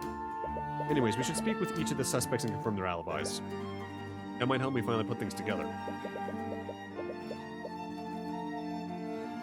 Each of the nobles have returned to their respective homes, but our teleportation network will help you travel around Riverguard. I can see several commoner houses from here. If I squint really hard, I can probably see my house from here. It's the city courthouse. Every trial I've been to has been part of this building. Excluding the current trial, obviously. Great view of the city from this ledge. I frequently go there whenever I need to think something over. Prepario Arcanum. Frega Manor or the Scaled Lord Cathedral? Let's just go down the list. You arrive back at the Grand Cathedral of the Scaled Lord. Probably won't need to investigate the crime scenes again, but you wonder if Astra or Lucio might be here. Sir, I've spoken with the groundskeeper. His Majesty and the Grand General are currently visiting Lady Steelwind. But supposedly they'll be here later today to talk to the High Speaker. Alright, we'll come back later then. You arrive at Frega Manor hoping to speak with Leaf and Miriam. After some asking around, one of the servants mentions they appear to be entertaining some guests in the study. You normally wouldn't interrupt them, but you've already eaten up a lot of time traveling here. Whatever they're discussing can wait. Ah! As you enter the study, Tracker runs up to you and begins barking. Once he sees who you are, he calms down. Oh, hello, friends. Sorry for Borks. Tracker thought he smelled something bad. Oh, Mr. Cuthbert. You scan the room and see that Miriam is there, too. And they appear to be speaking with Lord Asclepius. Sorry for barging in, Leaf. No, it's no problem at all. Her emotions imply she already knows why you're here. I'll skip the pleasantries. You mind if I ask you a few questions about what happened? Of course, I'll do anything for Lady Steelwind's situation. Did I leave? No, you were there with me when everything happened. And your testimony will substantiate my alibi. Any new dialogue around here? There's little fake books the last time we were here. Some of the books are actually real this time. That's where the the head of House Frega would sit. I'm still getting used to it. This chair always felt too big for me. Various books about economics and political theory. Looks like they haven't been disturbed since Beatrice's trial. I've been meaning to put those away, but I still feel uneasy about disturbing my father's books. The fireplace probably used to keep the study warm during the winter. Painting of a man with a dog. That's David Ding from House Ding. They're one of the branch families of House Frega. He was a dog breeder with a bit of an obsession with the dogs he owned. Someone with a canine familiar, feel a sort of kinship with him. Tracker-like fellow dog. He looks like loyal type. Not exactly sure how he's enjoying that, but you suppose you can't disagree with him. I love this goddamn dog so. Repario Arcanum. Leaf, I'm sure you already know why I'm here. But I just want to preface this by saying I highly doubt you're behind this. No, I perfectly understand. Frankly, I'm also at a loss. I have no idea who did this. What are you talking about? It was clearly that criminal, the Eye Taker. Why don't you go interrogate him? Make no mistake, we fully intend to. I like to cover everyone else before I confront him. MB, Miriam. But it's his fault that Beatrice is... Sister knew what she was doing when she gave her testimony. Don't insult her bravery by blaming Mr. Cuthbert for what happened. What? Anyways, Mr. Cuthbert has shown many times that he's acting in good faith. And he's capable of convicting the criminals that even we can't see. You mentioned Beatrice before. Did something happen? It happened right after she gave her testimony this morning. He fell unconscious shortly after she left the Scaled Lord's lair. He hasn't woken up since then, and Marnoth's gone missing. What? Must have been the Empress of Discord. He manifested Lady Steelwind's blood conjure. We all realized why she was acting strangely. Right, if it weren't for her, I never would have considered trying to issue a divine edict. She sacrificed herself to save Lady Steelwind. It seems our esteemed sister put a trust in you, Commoner. So we will do the same. If there's anything we can do to help you, please ask. I appreciate your trust, all of you, but I have to ask, where were you all between 2 and 3 that day? Luckily, we were all together. Me, Leaf, and Miriam, but Beatrice and her friend were all in the garden before 2. But at around 2, my sister and Miss Elmater both went missing. I can't believe we trusted her to take care of our sister. Hush now, Miriam. Empress of Discord took control of her. There was hardly anything Miss Elmater could do to stop it. I really do hope she's okay. She's been missing since the massacre. You mentioned that you all went to search for her. Did you see anything? No, we were originally planning to search the cathedral grounds, but when we arrived at the nave, we found Astra trapped in a force cage. Did any of you lose track of each other during that time? No. We stayed together for the entire time. But we did consider splitting up to cover more ground. But the King's Guard found us and asked us to stay where we were. Right, I suppose that makes sense. Did you see Eris at all when this happened? No, we never saw her. So... She went missing at the same time that Beatrice did. That's really suspicious. You don't think... It's definitely possible she was involved in this somehow. Not to mention the Eye Taker is one of our suspects, and she's his daughter. She's his what? You didn't know? I would have thought Beatrice would have told you. No, she didn't mention this at all. Looks like Eris has a lot to answer for. If you can even find her, that is. I suppose I'll stop beating around the bush. Have any of you made a blood contract with a demon lately? How dare you! No, I understand where he's coming from. If everyone present, our sister was the only person with known ties to a demon. If she were to share that secret with anyone, it would have been us. Catch any incriminating thoughts from the FBI, but you've been misled by it before. Nevertheless, we still have no idea who the patron is. I was actually meaning to ask you during the trial. Can't you just use this divine edict of yours to find out who the patron is? No, to manifest a blood contract, you need the title of the demon and the name of the human they made the contract with. I understand that, but why not just brute force it? What? Due to the king's funeral, the King's Guard has a detailed list of everyone who was present during the massacre. Whoever this patron is, they were working together with the Empress in Discord. That must mean they made a blood contract with her, yeah? That's right! I could just keep issuing divine edicts until a blood contract appears. Wait, is that safe? Only one way to find out. Check out your notes and begin looking at your list of suspects. You might be at this for a while, so you might as well go in alphabetical order. You clear your throat in preparation. Empress of Discord, wherever you may hide. Release thy guards and manifest your blood contract with Astra de Wivengard. Tyrion, what's wrong? You collapse to the ground as you suddenly find yourself overcome in immense pain. What? What's happening to him? Lazarick, use your magic to heal him. Right. Oh, you silly, silly boy. You may be half human, but you can't just go around declaring lies like that. What? And I was really looking forward to bringing you to the end of this. I haven't even started to have my fun yet. Who are you? Actually, I suppose that contract is still in effect. I guess my hands are tied. I'll save you just this once.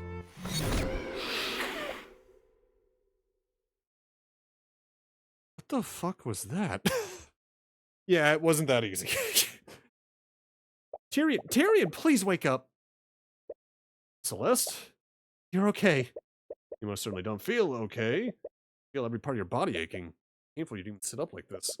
Are you okay, friend? Yeah. What happened? Died. What? Never brought anyone back or something like that. That was my strongest spell, so you have no idea how lucky you are. If I wasn't, who knows what might have happened. I don't understand. Last thing I remember was issuing my divine edict. Wait. Was that the cause? But I've done it before without any problems. I just used it this morning. Why did the divine edicts harm you? Well, Aster's the subject here.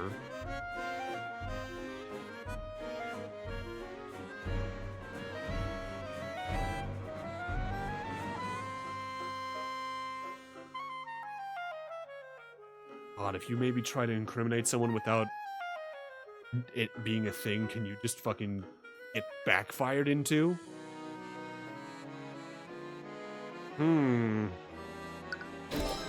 Might be because Aster doesn't have a blood contract with the Empress. If demons are unable to lie, the same might hold true for angels as well. Divine edict must be some sort of divine power, so asking for a blood contract that doesn't exist might be considered a lie. Sorry, it's my fault for suggesting it. No, I was being reckless. Please be more careful. I don't think my heart can take this. Well, at least we know Aster didn't. This. That was the most obvious one. By the way, you should still make note of this.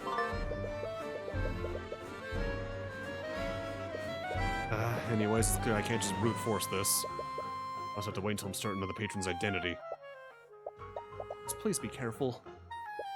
Anyways, looks like you found everything you can here. Perhaps we should move somewhere else. Alright, where to? Guess it's time to go talk with whoever we meet here. You arrive back at the Grand Cathedral, the Scale Board. Hopefully Aster and Lucia are back by now. Oh, Mr. Cuthbert! As you enter, you're approached by Aster, Alaric, and Lucia. How was your investigation? You okay? You look quite pale. Yeah, there was a bit of an accident earlier. You're a little too embarrassed to admit you ended up almost dying. Well, try to exude more caution next time. It'd be dishonorable if you didn't fall by my hand. Why is everything you say so aggressive? Anyways, you finally have your next suspect here. Judging from the evidence you gather, it's very unlikely that Aster's the patron. I do wonder if he saw something, though. Why are you looking at me like that, Cuthbert? Oh, sorry. When he attacked you in Fragment Manor, you've always been a little wary of him. If it weren't for Celeste's reflexes, he might have very well killed you that day. I'm not going to attack you again. I hope you can understand my uneasiness. You did almost kill me the first time we met. What? That's not... It's because you're a Heavensborn. What? What does that me having being a Heavensborn have to do with this? Difficult to explain to someone like you. But warriors such as I must hone and develop our senses to survive in battle. Eventually, we develop the ability to sense hidden enemies and anticipate danger. I'd heard that such senses are heightened when in the presence of extraplanar entities. Until I met you in Beatrice Fragas Familia, I thought those stories were complete nonsense. In Maranov? As a Heavensborn, your blood is said to originate from the heavens. I wouldn't go so far as to say I believe you're the existence of other planes, but I admit I still feel a certain aura from you that doesn't feel quite human. So that's why you attacked me. Exhibiting a threatening aura? It was actually the opposite. Your aura was too calming and benign. I thought it must be some kind of trick or illusion. I see, that's quite an astounding ability. What about you, McCoy? What? Did you not sense a similar aura when you first met him? That true? Well... Wow, there's a really big character tag. I wonder who it belongs to. No, there's someone inside Ian, too. That guy visiting my dad? Now that I get a good look at him, he's kind of cute. Oh, my God. Oh, these dorks. These fucking dorks. Yeah. It was kind of similar. For some reason you feel a little embarrassed. Aster, I'm sure you know why I'm here. It's because I'm one of your suspects, isn't it? Your Majesty, you are the reigning King of Wyvernguard. I expected you to conduct yourself with more dignity. Of course, my apologies, Lord Steelwind. Anyways, questioning you is honestly a formality at this point. Really? A lot of the evidence works in your favor. Doesn't have a blood contract with the Empress after all. Well, I appreciate your vote of confidence nonetheless. Lucia, have you made any headway in figuring out who set that trap for Aster? No, I haven't. Makes me uneasy that you let someone get that close to my father's body. Yes, I can't begin to apologize for my men's incompetence. If they were more vigilant, perhaps we could have avoided this whole tragedy entirely. So your men were guarding the late king's coffin? Yes. There wasn't a single moment when his body was left unguarded. We found traces of illusion magic at the location of the force cage. Although we're still not sure who could have set that trap. There are also members of the Kingsguard who can cast both force cage and glyphic contingency, and many of them fell comatose during the massacre. So we don't even know if one of them betrayed us. You think my men are that weak, Your Majesty? I think anyone can be made weak when put through enough stress. Regardless, we have no way of telling who may have been guarding the coffin when the trap was set. Means we have no way of telling when that glyphic contingency was set. I was actually meaning to ask about that. Couldn't we wait for the 48 hours to elapse? Make note of the exact time the traces of evocation disappear. We can work backwards to discern the exact time the trap was set. Well, normally we would. When the spell activated, I unfortunately panicked and cast a fireball to try to destroy it.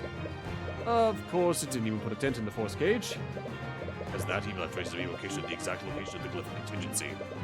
We can't discern which traces were left by the patrion's glyphic contingency or His Majesty's firebolt. I'm terribly sorry about that. Oh, god damn it. Can't blame him for reacting like that, but it's gonna make figuring out who did this that much more difficult. I heard that you two visited Arya earlier today. How's she doing? I think she's doing the best she can, all things considered. No thanks to you. What? She's only in this situation because of you. Lucio, that's not me. You're the one who's heartlessly prosecuting her. She's far too weak for this. If that's what you truly think of her, you're grossly misunderstanding the kind of person that she is. She defied the route you tried to force onto her, and instead she dedicated herself to fixing our broken kingdom. Ever since this started, all you've done is insult her. But you know nothing about her, and she's far stronger than you realize. Despite her lineage, she's always carved her own path and pursued her own justice. Her own path. Only became a prosecutor because of His Majesty. What are you talking about? She became a prosecutor to fix our corrupt system from the inside. And who do you think put those ideas into her mind? Wanted to fix our justice system, she could have easily done so by slowly weakening House Sybil's influence. She knew about your strange idolization of Ruby Tamora, and she knew how closely you followed each and every one of her cases. I know why she became a prosecutor. He thought that if she became your idol and defeated her, you might finally notice her. You're wrong, Lucia. Arya Steelwind would never care about me that much. Are you seriously that dense? When you were still engaged to Lady Frega, you flaunted your relationship in front of my daughter with no regard for her feelings. I remember each and every time I heard her silently crying in her quarters because of how oblivious you are. She's changed every part of herself in order to please you. You getting angry on her behalf? I had no idea.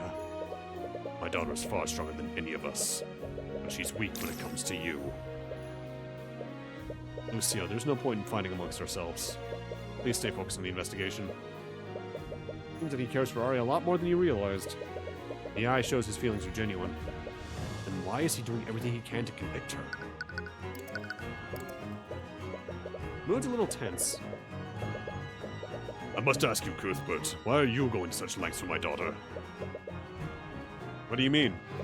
Surely you understand the gravity of the situation. Also, I'm just fucking realizing Lucio is 76? How old is Arya? 18? He had Arya when he was 50. Fucking... Oh my... Wait, no. 68? Jesus Christ. Wait, 58.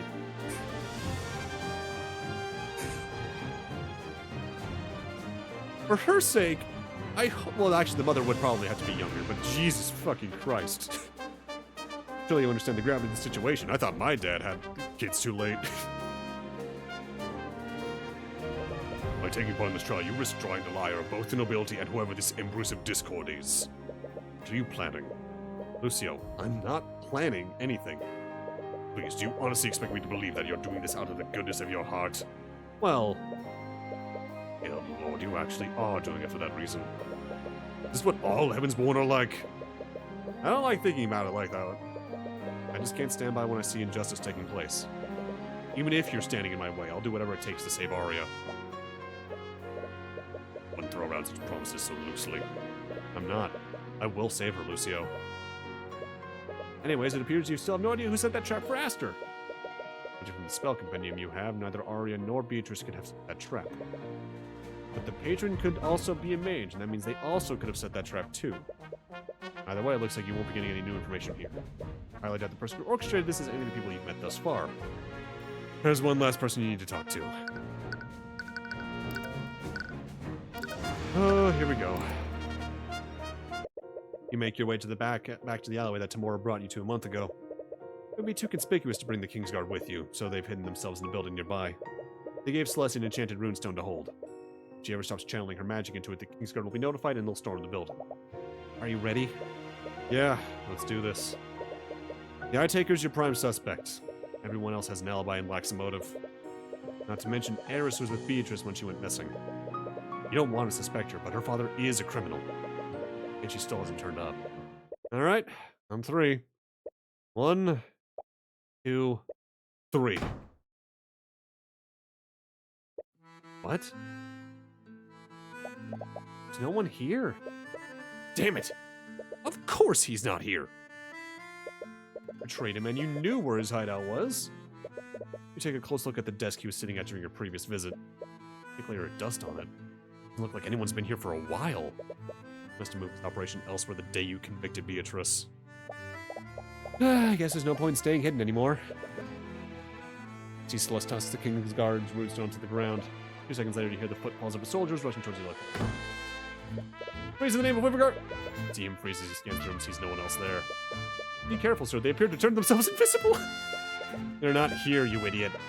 Oh. Then at a frustrated sight, you take a seat on the chair nearby. A cloud of dust is launched into the air as you do. Had the last piece we needed. But the other suspects had the means nor the motive to do this. He's probably long gone by now. Over. Sorry. You did everything you could, didn't you? It wasn't good enough. Part of you knew that it was a long shot. If he were involved in this, he'd definitely keep his head down. What do we do now? There has to be someone who knows where he is. Wait a minute. Actually, there is one person who might know where he is. What do you... Wait, you don't mean... At this point, it's the only option we have. You aren't exactly... I know. But I can't let my personal feelings get in the way of saving Arya. You're not looking forward to seeing her again. Telling yourself. You'll have to process these feelings later. We have a job to do. Holy shit, we finally get to see the law offices. Joseph J. Cariglia. That is a very local joke to where I used to live. Like, big central Massachusetts meme. You arrive at the office of Tamora's law firm. According to Aria, Tamora is still practicing. It looks like she hasn't gone into hiding like the Eye Taker apparently did. And if anyone knows where he currently is, she will. You bring your hand up to knock on the door, but you stop for a moment. Sir? After everything that's happened, you still don't feel ready to face her. For the past month, all those things you said to her keep replaying in your mind. Feel the familiar warmth of Celeste's hand again. Take a deep breath and seal your resolve. You knock on the door. Every moment of silence thereafter fills you with anxiety and dread. I'm sorry for the inconvenience. I'm not currently accepting clients at... Cuthbert?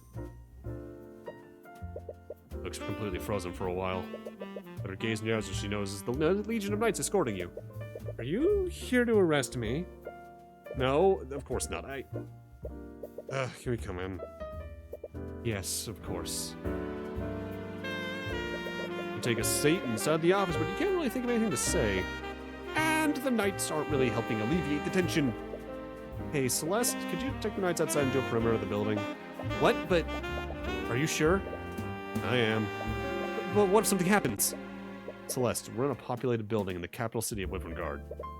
I think we'll be fine. No, but... Sorry, you're right. I'll just... Motion of her hand, the knights follow her out of the office.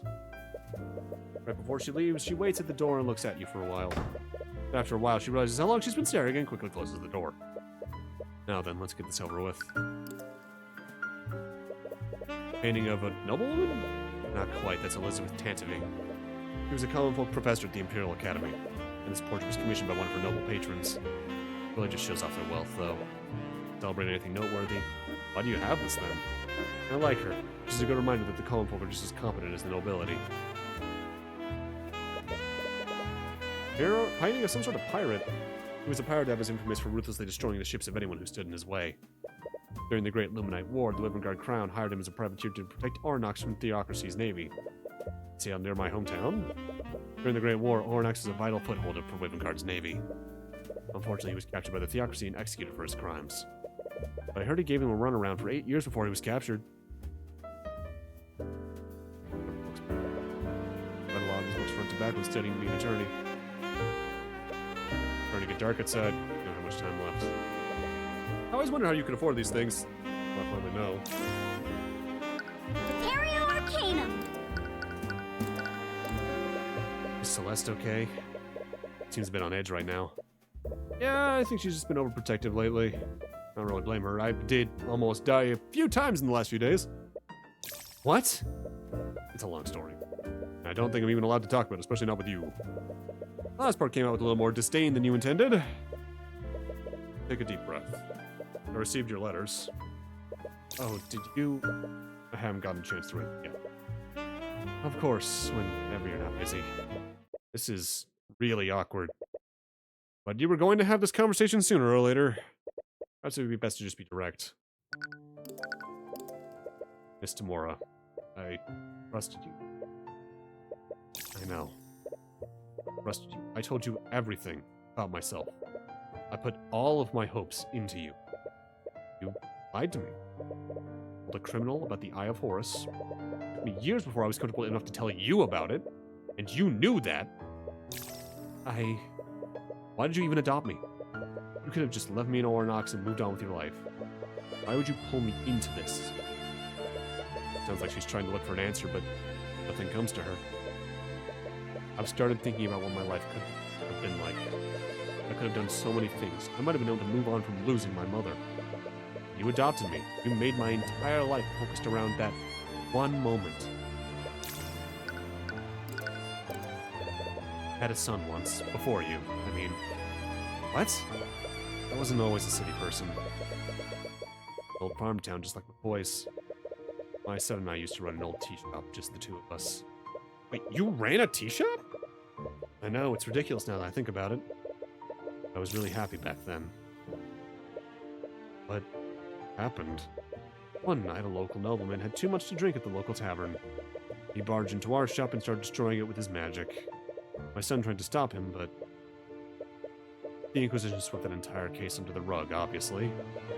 It said that the nobleman felt threatened and acted in self-defense. Gee, never told you about this before. What was his name? Ryan. Oh. What did you do after Ryan died? I thought long and hard about what I wanted to do. I was hurt and blinded by rage, so I decided I would take justice into my own hands. Wait, you didn't? No, at the time I thought that killing him would be too easy. I broke into his manor and found every incriminating document I could find. I found everything from the records of illegitimate children to plots he was making against other noble houses. I released everything to the public. Absolutely ruined him. That's when I realized that there was a way to make them pay. I didn't have to harm or kill anyone. Beat them at their own game. The rules and laws they made against them. Just like an attorney. Yeah, just like an attorney. When I realized that, I moved to the city and started studying law. I read every book there was to read about with regards to laws, and I learned how to work the system. I started representing clients who were clearly being framed by the nobility. I really didn't care about saving them. I just wanted to see the look on each noble's face when I implicated them with irrefutable evidence. But it got more difficult. As I started punching higher, the nobles got smarter and more influential. I continued to acquit my clients, but the trials got closer and closer each time. I was arrogant. I felt invincible. I thought no matter what happened, justice would prevail. And then your mother's case happened. Never met someone so remarkable before. This way of making you feel happy, no matter what kind of mood you were in. I remember. But I failed her, and I failed you. Miss Tamora, I never once blamed you for what happened. I know, but that doesn't change the fact that I couldn't acquit her. I was executed because I didn't do enough. When you asked me to train you to be an attorney, I was blinded by my desperation. I felt so alone and helpless. I wanted someone, anyone, to carry this burden with me. How pathetic I must have been. That I'd look for that in a grieving 10-year-old child. I looked at you, all I wanted to see was myself. I saw a hurt, broken person who wanted revenge on the nobility. But I was too self-centered to realize that you were nothing like me. You care about people. You cared about saving your clients more than harming the nobility. I think I knew all along, but I just refused to see it. Maybe you were right about me. What? Just using you to make myself feel better. You're home and forced you to dedicate your life to my dream. I never really cared. If I did care, I would never have pulled you into a life like this. Sorry. I can't begin to apologize for doing it to you. The guy shows her feelings are genuine. Does that even matter at this point? I've been thinking long and hard about this. I want to be Miss Tamora. I don't know if I can. Blame you. I want to try. Away from you and wipes a single tear. Miss Tamora? No, don't call me that. What? You can truly find in your heart to forgive me. I want things to be different this time. I'm not your superior nor your mentor anymore. We're equals now. Call me by my first name. Oh, yeah, okay. Ruby? Saying it feels really strange after all these years. I hope you can get used to it. I was really expecting her to go, "You're my kid, call me Mom." Right! I almost forgot the entire reason why I came here. What is it? I didn't just come here to reconcile. I actually need your help with something. Okay. I need you to help me speak to the Eye Taker. Tyrion. I know, considering the circumstances, it would probably strain your partnership with him even more. Tyrion. But if you just tell me where he is, I'll do my best to make sure it doesn't get traced back to you. Tyrion, the Eye Taker is dead. What? He died right after you convicted Beatrice. He was lynched by a mob of civilians. What? Everyone's saying it was some sort of retaliation from House Frega. Didn't you notice he didn't send anyone after you? But Varys said... Wait a minute. And why would Eris say that? Who's Eris? What? You've met her before. She has long black hair and wears a black dress. I guess she really likes black. But anyway, she's the Eye Taker's daughter. Tyrion, the Eye Taker's daughter has red hair. What? She was there when we spoke to him during Beatrice's trial. That's right. What are you talking about? He was never at that meeting. What's going on? She was clearly there. If it weren't for her intervention, the Eye Taker would have attacked at that very moment. Why are you remembering things differently? Oh, shit. No. Tyrion, what's wrong? Why are you looking at me like that? Or you really hopes you're wrong about this?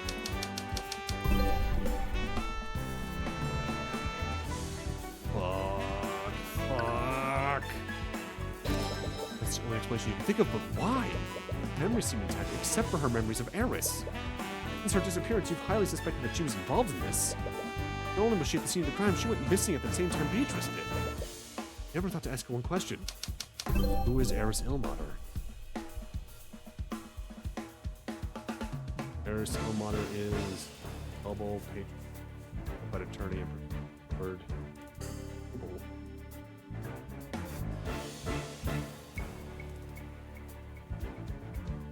She's definitely not a qualified attorney. She's got to be either the patron or the Empress. Which tracks with what we've seen of her. A lot of memories come back to you.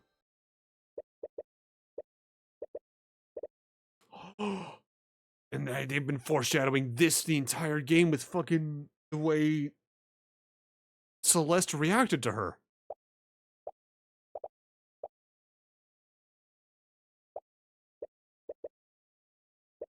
There's still very little you know about demons. But what's to say one can take the appearance of a human? It's still a long shot. Is one way to find out for sure. Tyrion, talk to me. What's wrong? Ruby, I'm about to do something stupid. If I fall unconscious, I need you to call Celeste and tell her to contact Lord Asclepius or the Archduke. Wait? What? Wrong about this. There's no way either of them will get here in time. But it's already late and the trial resumes tomorrow. You can waste any more time traveling to... Any more time traveling? I was like, any more time traveling? Are we fucking time traveling now? Either of their locations. Eris Ilmater, wherever and whatever you are. By the eye of the horse, I issue upon you a divine edict. Release thy guards and manifest your blood contract with Ruby Tamora. So, you finally figured it out, my dearest Tyrion. Entire time, I've been chasing you. You have. It's been so entertaining watching you scramble around. You've been making contracts with people across Wyverngard. You took control of Arya and Beatrice. But why? Why would you want to do any of this? Oh, I can't possibly reveal all of my secrets. This isn't the proper stage to have our final battle. You.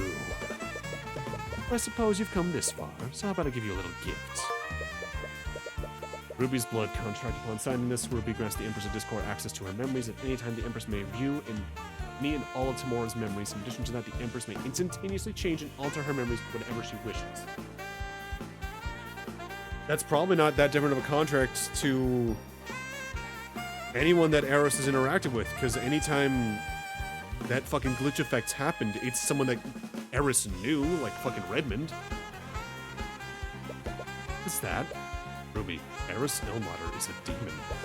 And she's not just any demon, she's the Empress of Discord. You signed a blood contract with her. That's why you can't remember anything about her. What?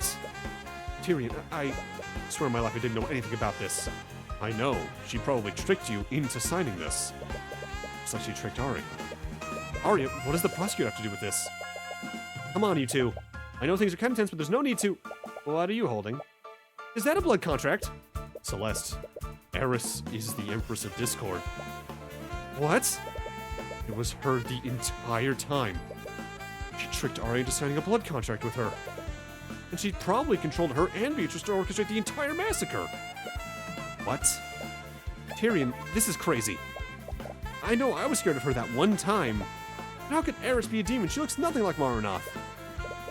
I know how unbelievable it is, but I used my divine edict with her name. That wouldn't have worked unless she was a demon. Yeah, I guess I can't disagree with that. We'll need to contact the Grand General immediately. Really, dude, is it even possible to arrest her? It's already been a day. For someone like her, there would be more than enough time to skip town. We'll need to speak with the Archduke about this. Thank you, Ruby. You've helped us more than you could ever know. Yeah, of course. Celeste, let's meet up with everyone. We'll need to discuss our next course of action. Right. You're about to leave Ruby's office when she stops you. Tyrion, have you been using the Eye of Horus lately? Yeah. I can't say much about what I'm doing right now, but I am in the middle of a case. Is that... what's wrong? Never mind. I don't think it's my place to say anything. I think I'm just being my usual paranoid self. I'm not the one with the ability to read minds anyway. So if you're not seeing it, it's probably nothing. Okay? I know you can't tell me about what you're doing. And I have no idea what could possibly involve the Kingsguard Steelwind and the Empress of Discord. But just stay safe, okay? The family I have left. I will. I promise. Finally found the lady you're looking for. Not sure where this will take you. Knowing what you know now, you're almost a little afraid of what might happen. Who is Eris? Why would she go to the trouble of orchestrating any of this? She not only impersonated the Eye-Taker's daughter, she also pretended to be your friend. It's her goal in all of this. Hopefully tomorrow will finally bring you to the answers you were looking for.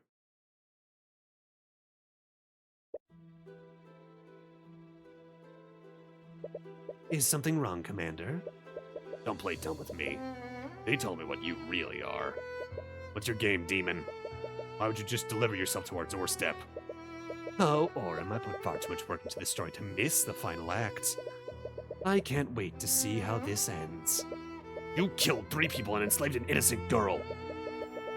Is this all some kind of game to you? That's exactly what this is to me. I'll admit, looking back, it does feel a little derivative. But I think I've done enough to differentiate myself from those that came before. A shame about the timing of it all, though. You're a goddamn insane. That took you long enough to notice. I guess the Oafish Inquisition Commander does have some observational skills after all. Whatever, you just better not try anything. You know I can't lie, so I'll reassure you. I promise I won't harm anyone while I'm in this prison. We're finally approaching the climax, Tyrion. No more deductions, no more talking. No more god-awful teasing when we both know who was really behind this. It's just me and you. Is she talking to me? I don't like that she seems to be talking through the screen. Oh, fuck.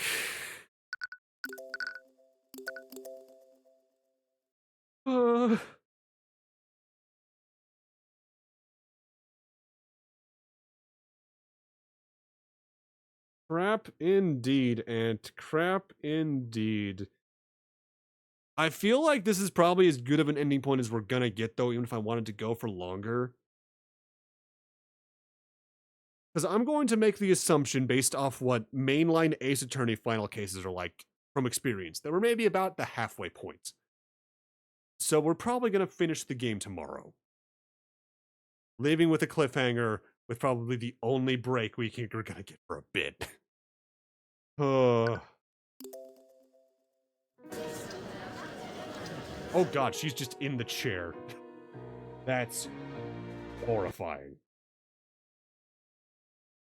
But that's gonna be where we end up tonight. I want to thank y'all for stopping on in tonight.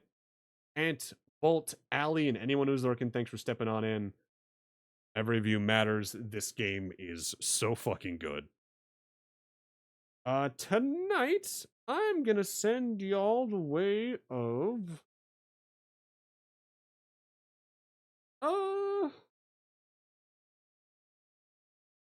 Yeah, let's do... Let's do the Juker again.